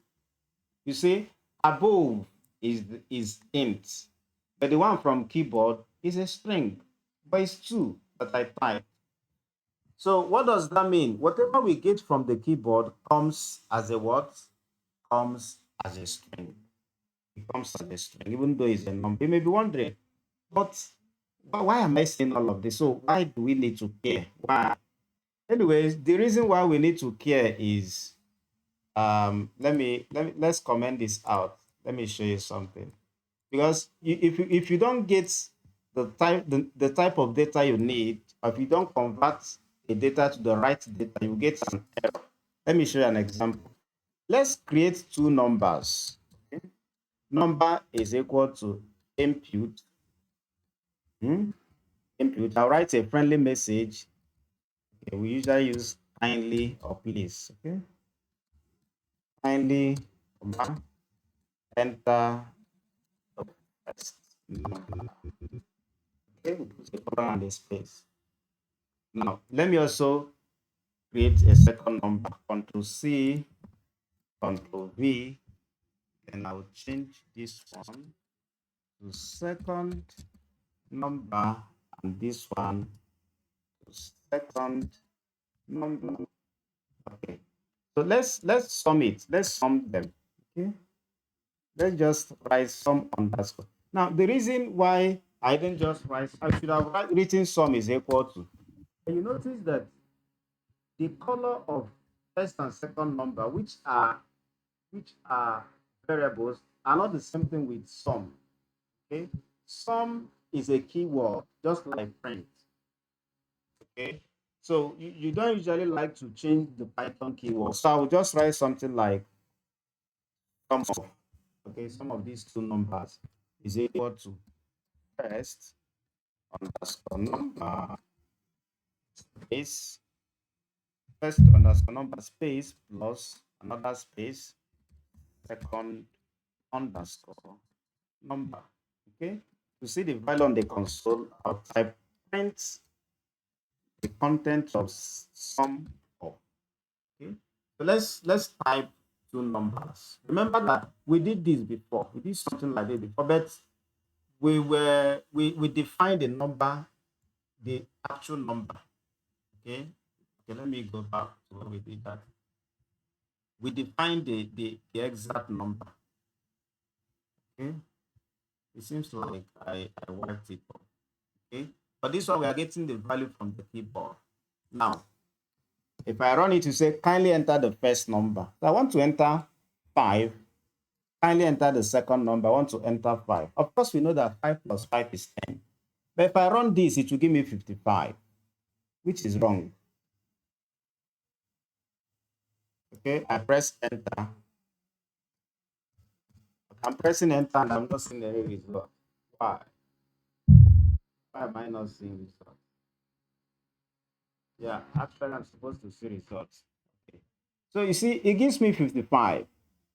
I mean, what kind of computation is Python doing? 5 plus 5 is 10. So why are we getting 55? Anyways, the reason why we are getting 55 is because of this thing I explained here. And whatever we get from the keyboard comes as a string.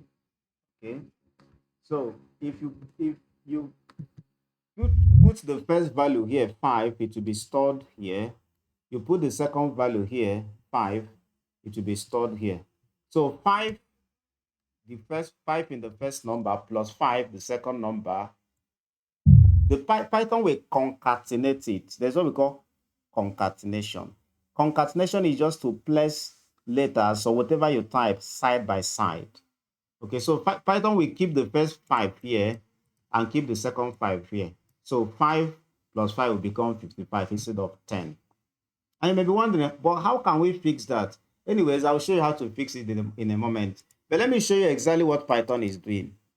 Okay, let me leave this. What Python is doing is this. Let's print. Let me comment all of this out. I'll get back to this, please. I'll get back to this. Let's print something like double quote 5, okay, plus in double quote 5. You see, I'm forcing 5, which is an integer, to be a string. The same thing goes here. So 5 plus 5, this thing is going to give me 55. And that's exactly what is happening over here. Let's run the code. When I run the code, I will get 55. And that's the concatenation I'm trying to explain. So Python, when you combine two strings, Python keeps them together. You may be wondering, but why is Python doing it like this? Well, the reason Python is doing it like this is because you may want to print something like Future Stack Studio. Okay, Future Stack Studio like this. Okay, you may want to print something like this. Okay, remember that this is a string. Okay, so if I run it, you see, you get Future Stack Studio. So it works for string. Okay, remember that in mathematics, this thing doesn't make sense. Okay, there's nothing like Future Stack plus Studio. It's not mathematical correct because this doesn't just make sense. Okay, but when you run it, Python will concatenate it. It combines it together. All right, I think that is clear. But let me remove the double quote and just write 5 and another 5. Okay, so 5 plus 5 is now pure string. Sorry, integer. So 5 plus 5 should give us 10. So let's run. 5 plus 5 is 10. That is correct. So let's clear this. Let's now fix these code over here. Okay, delete this. Let's uncomment all of these. So you may be wondering, let's do this one more time, just to be sure that we are getting 55. Please enter the first number. I will enter 5. Enter the second number. I'll enter 5, and I get. Oh, sorry, I didn't enter the first number. Enter the first number. I'll enter 5. Press enter on the keyboard. Enter the second number. I'll enter 5. Press enter on the keyboard. I get 55. Okay. How to fix this is very simple. Just Convert whatever thing you are getting from this value, convert it to int. Okay, convert it to integer because you want to tell Python, I understand that whatever I get from the keyboard comes as a string, but I don't want you to treat this as a string. It's a whole number. It's a number. I want you to treat it as a number, okay, so that it can give you the correct result. And to do that, you use you use int over here. We call it casting. So you put an int, open and close the bracket, and then you close the bracket at the end here. You also do the same here. Int, you open a bracket, and you close the bracket here. Okay. So what is excuse me? What is going on here is when that string comes from the keyboard, the int keyword we convert it to an integer. So it will no longer become a string, it will become an integer so that it can now perform mathematical operation and give a correct result instead of calculation. It will give us a correct result. Okay, let's try it out. Let me run it. I'm going to run. Excuse me, please. So our time is almost in the next 10 minutes. We'll be rounding off, please. Let me put 5 and press enter and put 5. So I'm going to get 10, no more 55. Okay. I think that point is clear. All right. Remember, we are building a calculator. So I'm going to control. I'm not going to play this. I'll leave it. We are building a calculator, and this is where we stopped. Okay. So this is a code I used to explain some concept. I'm going to play all of it. But let me also go ahead and play this just to avoid confusion. No, we will say the type it. Okay, we'll say the type it. Let me collect this. Okay, let me now uncomment our calculator. So this is where we stopped. Okay, this is where we stopped. So please, somebody asked a question. He says, "Sir, please also copy this for us." Oh. I've been on the chat group. Yeah. Somebody said, please also send us a copy of this. Okay. Let me control Z. Let me control Z. Let me go back to all the things I have. Control Z. Okay. Control A, Control C. I'll copy every single thing and paste on the platform. Control V. Please check the platform. That is the chat box. You see it. I've sent you all the code. Okay. All right. So if you have the code, look at what I'm going to clear this. I'm going to clear this one and clear this one, and then uncomment this one. I'll uncomment this. All right. So you say print, welcome to Future Start Studio mini calculator. Press 1 to perform addition, 2 to perform subtraction, 3 to perform multiplication, and 4 to perform division. So let's go ahead and run it. So we are not seeing anything different from what we saw before. Okay. But you notice that welcome to Future Stack Studio. This one, since this is an instruction, we want this to give a space. Okay. We want this to give a space after calculator. We should give a space here. How can we make Python to give a space? We can put what we call new line. At the end of this, okay, we put a new line. How do you add a new line? Just press backspace, not backspace. Press backslash. We call this backslash. Okay, backslash n means new line.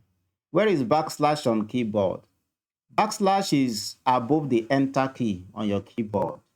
Okay, you don't need to press shift just press a key that is above the keyboard. That's a backslash, and then you press N.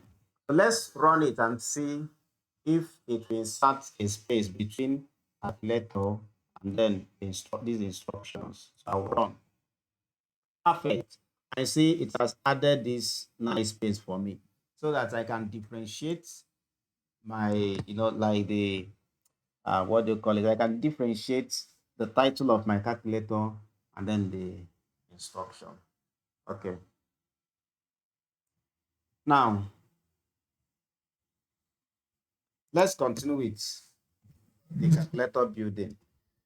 So let's perform. Remember that it says one to perform addition.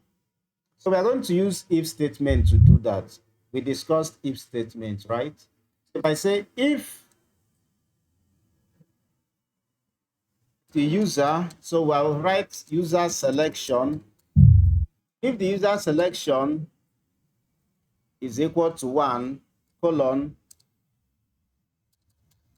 print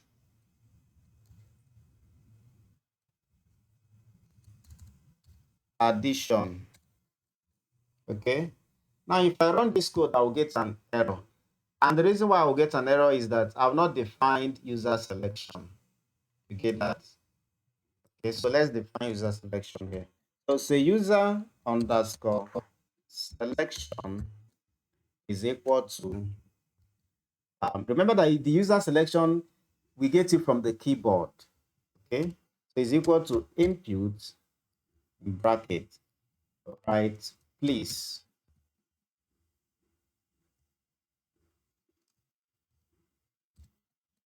Please enter a value here. Okay, please enter value. So I'll go ahead and run it. So if whatever the user enters here will be stored in user selection. And if that value the user entered is equal to 1, it will print addition. Okay. I think it will be better to convert this to int. The reason is because remember this one here, the one here is of course an integer. The one coming from here is a string. So we need to convert it to be an integer to avoid to avoid error. So now when I now run this code, I'll say welcome to Future Star Academy. Press 1 to perform this, and then please enter value. I also need a space between this last one and please enter value. So at the end of division, I press backslash and n, new line. So let's run it again. Now get that nice separation. Cool. So you see we have nice space. So let's enter 1. So we just see addition printed. Okay, this is how you build application. All those big applications you see, YouTube, Facebook, just name it, Amazon, Jumia, Conga application. This is how they created it. Just they'll type a small thing and print it, a small thing and print it, a small thing and print it. Maybe in our subsequent class, when we learn this very well, we'll build just one fully fledged live application. This one's also, the one we are creating now is also application, but it's like a mini application. Okay, it's not something that you can market or something that you can, though you can use it, but it's not something that is already existing. Okay, but for some of you that would like to enroll in some of our paid program, where you could build up to like 3 to 5 applications at the end, different applications, then that would be fine.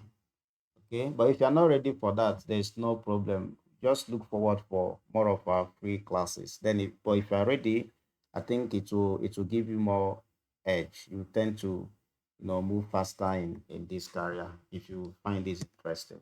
But if at the end you don't even like Python at all, there are other different packages that you can check out. I think we sent it on platform. We also, okay, sorry, what we sent on platform is for our kids. We'll send the one for the adults. So there are about 30 of them. You can pick any of them from, ranging from web, AI, data science, and machine learning, and so on. All right. Now, but you see, this thing is just printing addition, but that's not what we want to do. Okay, so let's write the addition logic. Okay, let's write the addition logic. How do you perform addition? You type a number and then get another number. Okay, depending if you want to add 2 numbers. If you want to add 3 numbers, you use 3 numbers. But let's just limit this to adding 2 numbers. I'll create a variable, call it first underscore number. Create a second variable, call it before I create, let's get the value from the user first. Remember, I start with int to make the value that I'm getting an integer. Okay, to avoid that concatenation error. Then I'll type input. Input allows me to get it from the user. Open and close parentheses. I'll write a kindly message, please. Enter first number. Okay. So programmers are actually very lazy people when it comes to programming. Okay. So they don't like doing things two times. So I wouldn't like to type all of this because it's a waste of time and energy. I'm just going to copy it, press enter and paste it, and then edit one or two things to fit what I want this to be. So I want this to be second number like this, and this one over here. I want this to be second number. Good. Remember that all of this is inside if. Remember the indentation we talked about. Okay, they are all inside if. If you don't put them inside if, you get indentation. Okay, now let's create a third variable called sum of. That is sum of the first and second number, which will be equal to first underscore number space plus space second underscore number. Okay. To display it on console, we use the print keyword. So print sum underscore of. Let's run this and check if it will work. Okay, say welcome to Future Stack Mini Calculator. Press 1 to enter addition. Okay, say please enter. But let's press 1. When I press 1 and press enter on the keyboard, it say please enter the first number. Okay, say I want this one to be like this, like colon and then space here. Then I'll type the value. It's not giving that space, and this is under please enter first value. Let's go and do that. So we'll put a colon here, space, put a colon here, and a space, just to make it more readable. Okay, but it's good to write clean project or clean work. Okay, I think it's much more better now. So let's type 1 and press enter. It will now say please enter the first number. Let's enter. Okay, let's just go with our 5 plus 5. Okay, 5 plus 5 will give us 10. And that is cool. You may be wondering, this our calculator, is it only 5 plus 5 that it can perform? Nope. It can also perform other addition. Let's go to addition mode first. I press 1 to go into addition. Please enter the first number. Let's enter 9. Okay, please enter the second number. Let's enter 100. So 100 plus 9 is 109. So we get 109. And let's run it the third time. And let's say 1 to activate addition mode. Let's enter minus 66. Enter. Let's enter minus 4. So minus 66 plus minus 4 is what? Is minus 70. This is elementary mathematics. So you are owing somebody 66 naira, for example, and owing another person 4 naira. So how much are you owing in total? You are owing 70 naira. So we are not going to see minus 70. Okay? Minus 70. Okay, and that is cool. But I want to do something. When I press 1, I want the user know that he is in addition mode. Because if he doesn't know, he may think that he's performing subtraction. So let's print inside if. Okay, when the user have selected 1 here, let's print addition. You are in addition mode. Let's print. No, let's not say you are in addition because he's the one that selected addition. Let's say you activated addition. So when and then let's just put a new line, backslash and then new line, and then let's run. So you say, please enter a number here. 1 is for addition. Let's enter 1. You say to print You activated addition. Okay. So the user will now know that he's performing addition. All right. Now you may be wondering, since 2 perform subtraction, why am I just choosing 1? Can't we just perform subtraction? Of course we can. But let's try it.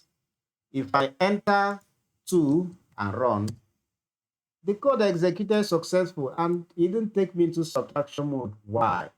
Well, it's already clear because we did not. My goodness. Hey, Jesus Christ. Ah, ah. This thing has just cleared. Oh my God.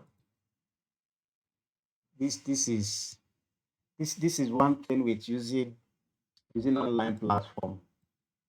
Oh my goodness. Ah, oh.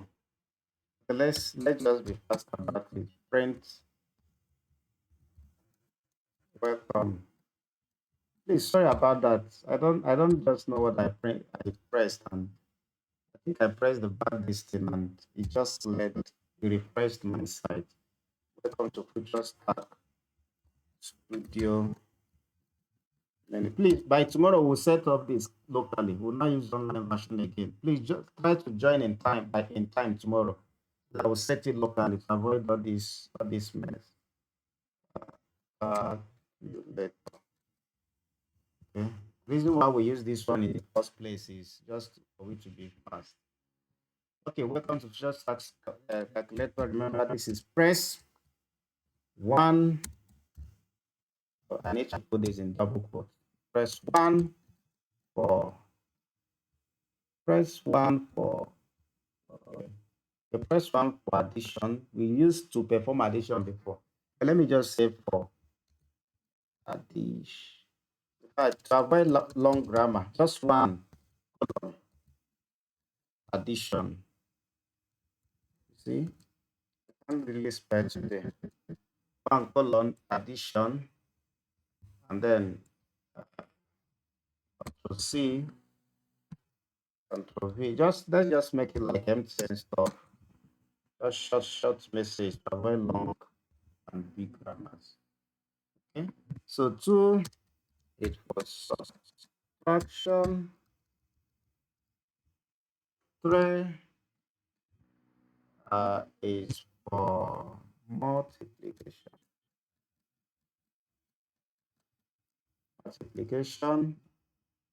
And 4 is for what? For division. Okay. The reason why that thing cleared is because of this zooming in and zooming out and moving panning like this. Maybe I should just keep it like this without zooming in. But I usually zoom in so that you guys can see it clearly. So let me just keep it like this. I'll not zoom in again. If you're not seeing it clearly, just type please zoom in so that I'll be sure that I really need to zoom in. Avoid that error again. Okay. So let's just run it now. And you see, it's just the same thing, but our space is no longer there. So let's add it. We press backslash and N. Backslash and N means insert a new line. Okay, it's the Python language, so it has inserted a new line for us. All right. Now the next step will be, oh sorry, next step will be user underscore selection. That is a variable that stores what the user enters. Okay, and we usually start with int and then input. Okay, input and a friendly message. Okay, please enter. Let's just say enter your selection. Let's just say enter a value. Okay, here put a colon and a space. All right, so I'm going to run it, and you just say please enter a value here. So even if I enter 1, the code will execute successful without printing anything.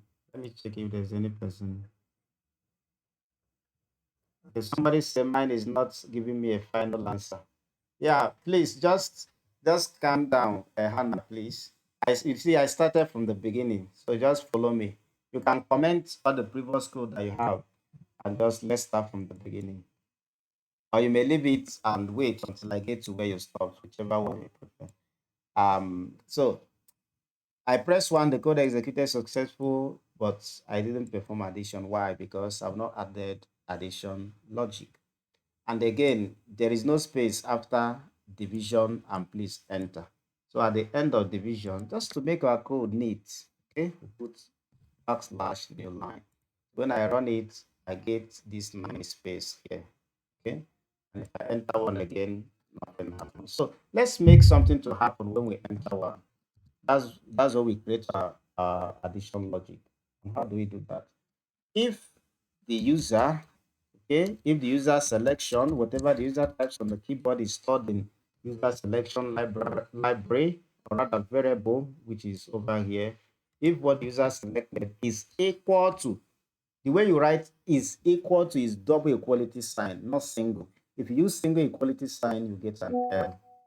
Okay. Remember, this turns out to become a boolean. If the user selection is equal to 1, you put colon because that's the structure or syntax of if statement, and press enter on the keyboard. It indents the code for spaces, and then we can now say first underscore number is equal to int. Okay, why int? Converting the value to what? To an integer. Then input, why input? Getting a value from the keyboard. We write a friendly message and say please enter first number. Okay. As you know, the nature of programmers when it comes to programming, they are usually lazy in typing. So they don't like doing things 2 times. I'll just copy and paste. Second, I'll also change this one to second. Right, and then I'll create a variable that will, my goodness, why is this thing popping up? I'll create a value that will store the sum of these two numbers. Right, this is where I will actually perform the addition. Okay, because whatever the user types they get stores here. Like if user types 1 will be stored in first number. User types 10, 10 will be stored in second number. So 1 plus 10 will give you 11. This is where I will say that the answer will be stored in the variable sum, and it should be equals to what? First underscore number space plus second underscore number. Okay. And I want the user to see the results. So I will activate that with a print statement. Print sum of. Okay, so this is where we start before we got that issue. I was telling you that let's just be sure that addition is working, because it's always good to check, confirm that what you've typed is working before you go to the next one. Okay, please enter a value here. Let's enter 1. If you say please enter the first number, okay, there's something we had here, addition mode accepted. Let's also put that, okay, so that the user will know he's performing addition. Let's say you have activated addition mode. Okay, when I run it, okay, to write welcome to Futurestar, which is this one addition, which are these. It's not going to print it because I'm not printing this. I'm using it to check something here, and it's not going to print this one yet. You have entered addition mode. Okay, the ones it's printing is actually this one over here.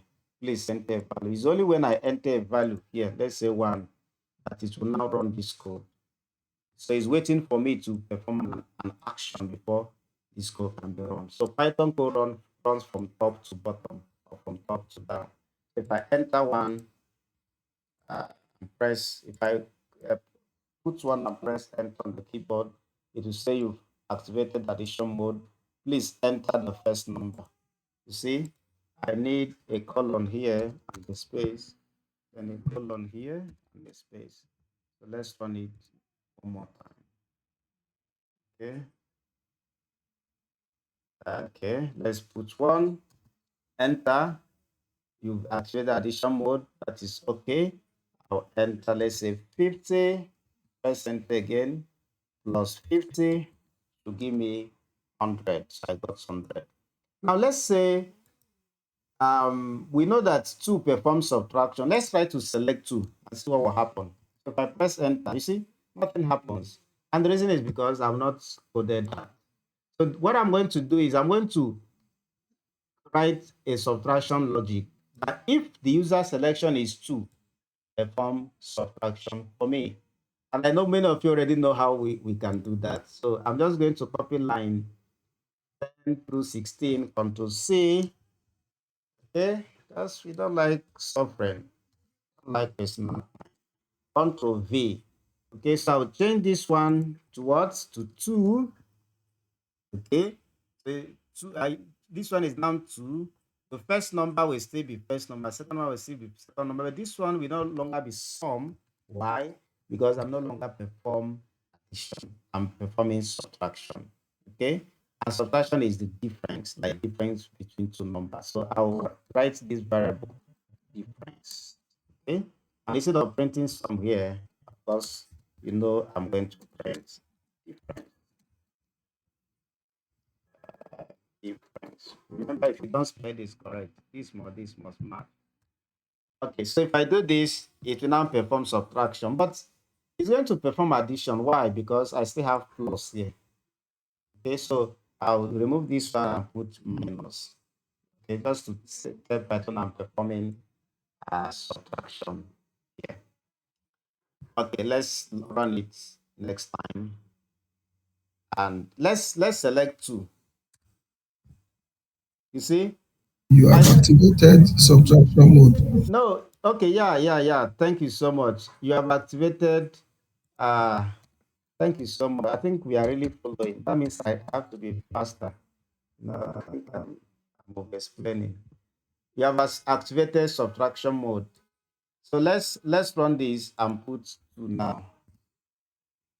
Okay, you say you have activated subtraction mode. Let's say 10 minus 6 should give me 4. Cool. And I got 4. But instead of doing this like this, okay, we usually prefer to use else if, like this. Else if user selection.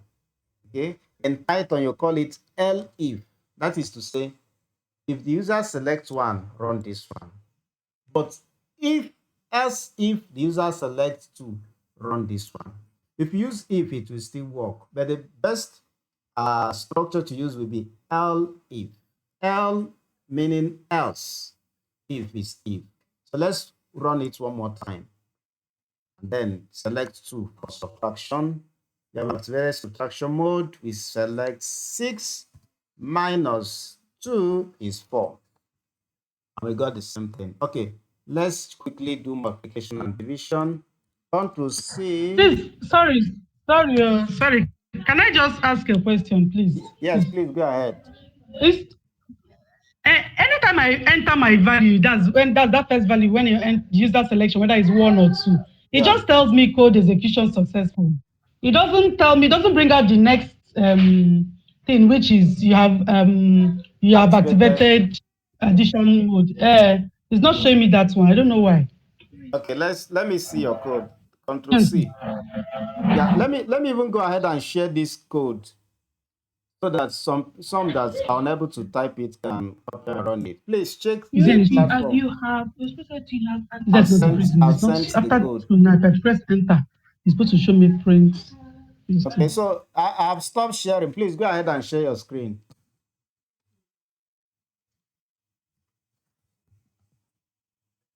Mrs. Noma, please go ahead and share your screen and unmute yourself. Let's see why you're having the issue.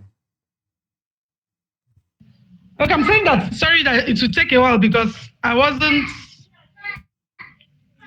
I'm using my tablet instead. My laptop is not connected. So just give me a while. Let me do it Okay, it's just okay. shortly. It's okay. Mm. Please, house, let's just give her time, please. So that I think she has already connected her Okay. laptop.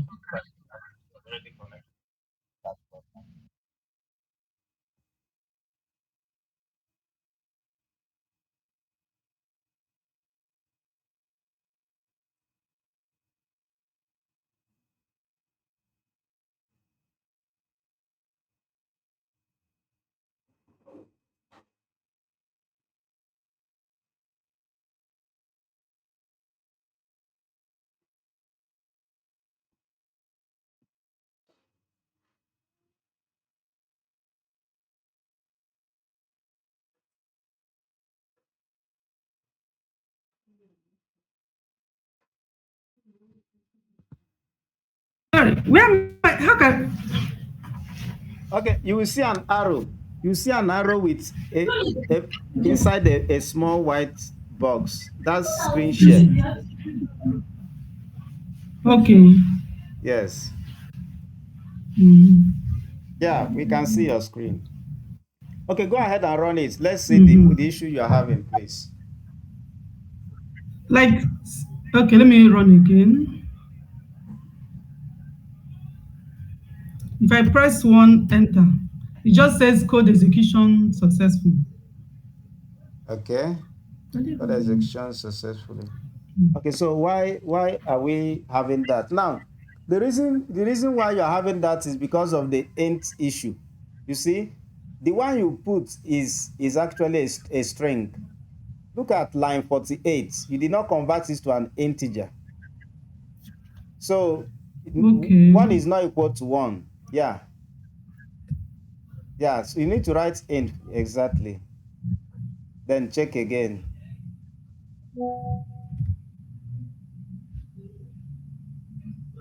So press one this time. Let's see.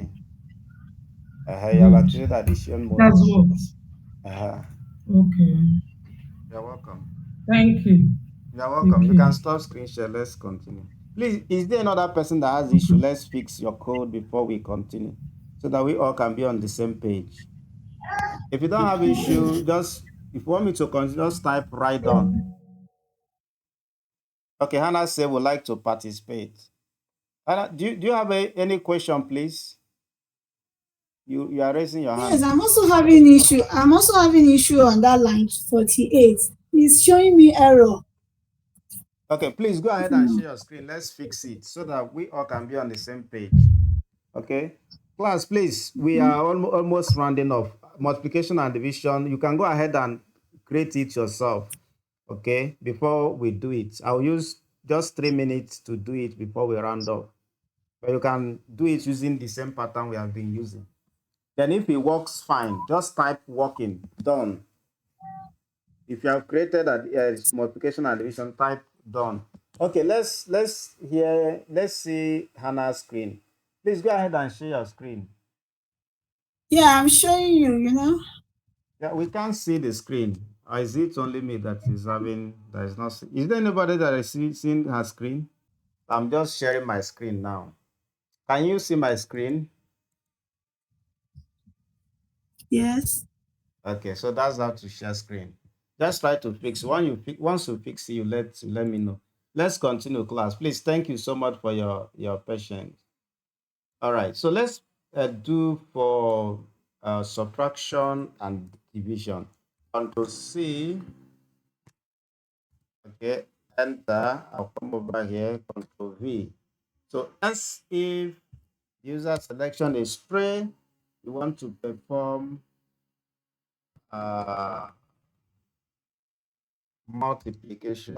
Multiplication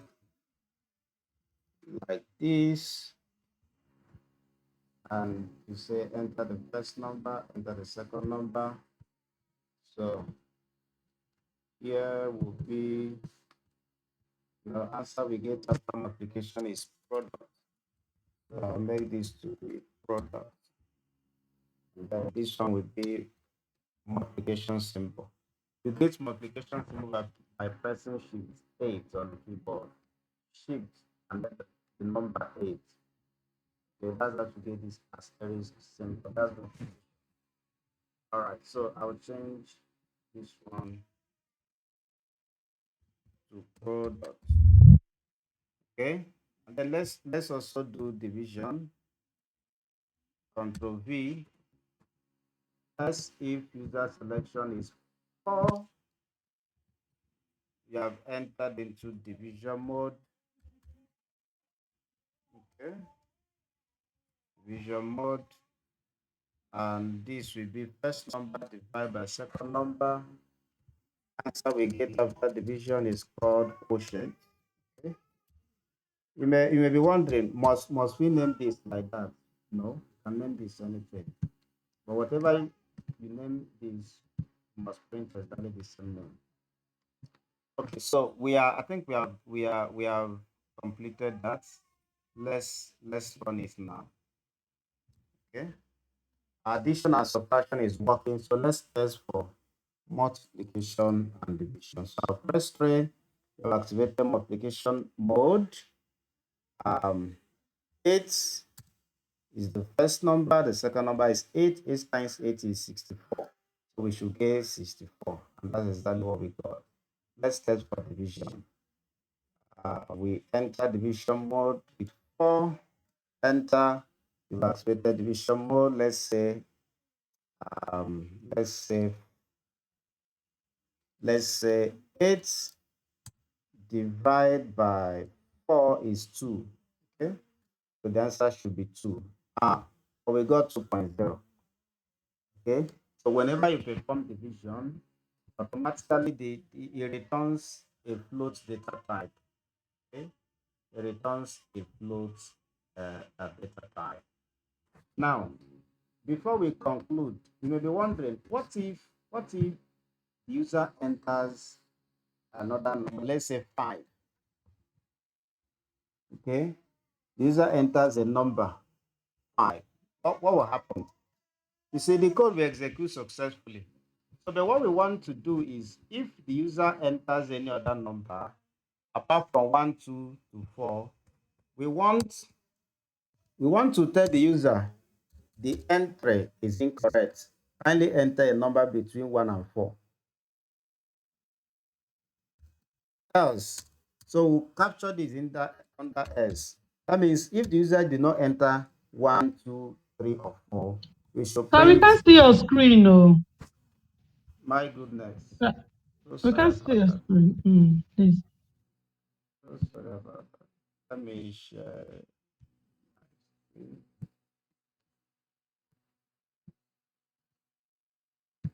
So can you see it now? Yes. Okay. Yes. Did you know how I got these ones, or should I redo it? You can go ahead. Okay. So these ones is just the same thing. Okay. I copied and pasted and changed this one for multiplication and change this one for division. I was saying, assuming the user did not enter 1, 2, 3, or 4, but enter something like 5, 6, or any other number. You want to tell the user, give the user a friendly and kindly message. The entry is incorrect. Please enter a number between 1 and 4. So I will type. But first of all, let's say please. Let's say invalid entry. Must have seen some application that does this. You enter a number that you're not supposed to say invalid. Okay, so invalid entry. Kindly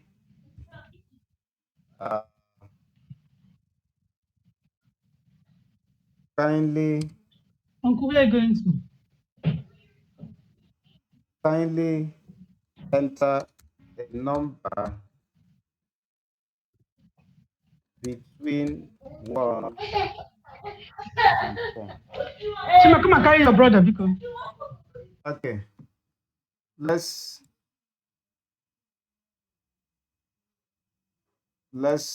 run this now. Now let's say if I enter 1, I will activate addition mode. If I enter 2, I'll activate subtraction mode. If I enter 3, I'll activate multiplication mode. If I enter 4, I'll activate division mode. If I enter a value that is outside 1, 2, 4, I will get, instead of getting an error or getting nothing, I'll get a friendly message. Let's say I enter 5, okay? I'll get invalid entry. Finally enter a number between 1 and 4. Okay? Finally enter a number between 1 and 4. All right. So now let me sorry, show sir. you. Just a question. Okay. Just a question. As when I want space to be between this, please enter a value and invalid entry. Maybe I just want a line in between. Yeah. What Right. can we do? In between this one and this one, right? Yes, yes. Okay. So at the end of 5, where is the end of 5? At the end of this one, please enter a value. This one. You can print new line at the beginning here. You can print new line at the beginning here, \n, like this.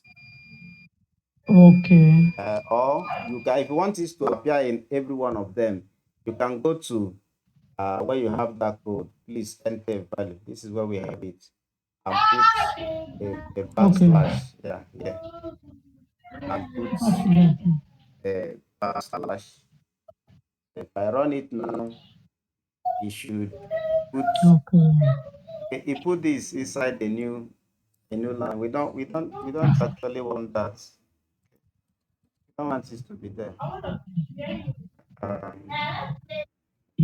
We can print something like we can just print a new line here separately on its own. Okay, we can print a new line like this. So when we run it and put, or you see, it puts a new line here Okay. by itself. Yeah, that's how to do it. But it seems like it put double new line. Let's try to use a space, just a space, and then let's put 5. Yeah. So you see, it puts a new line, just single new line. So you can use a space. Okay. So Okay. Thank you. You're welcome. Now, let me before I end the class, let me pull out a calculator, a ray calculator, so that let me show you something. So this is. Can you see my calculator?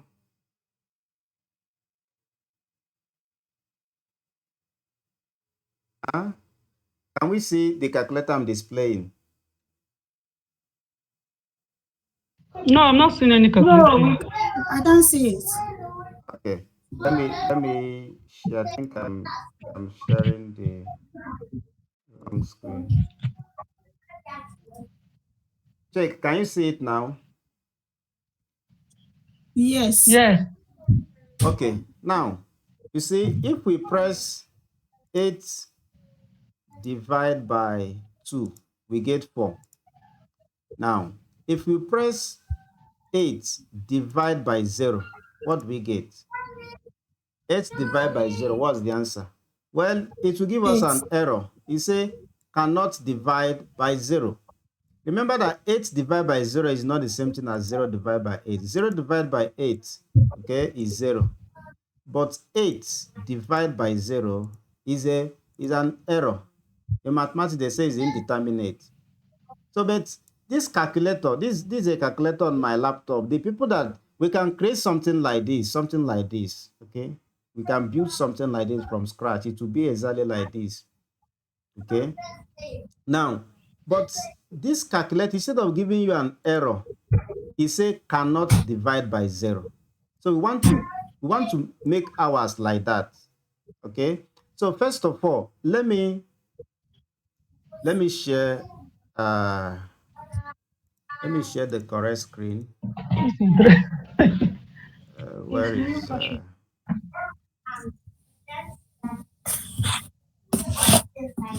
let me share the correct screen. I can see my okay. Let me share the correct screen. All right. Now, please confirm if you can see my screen.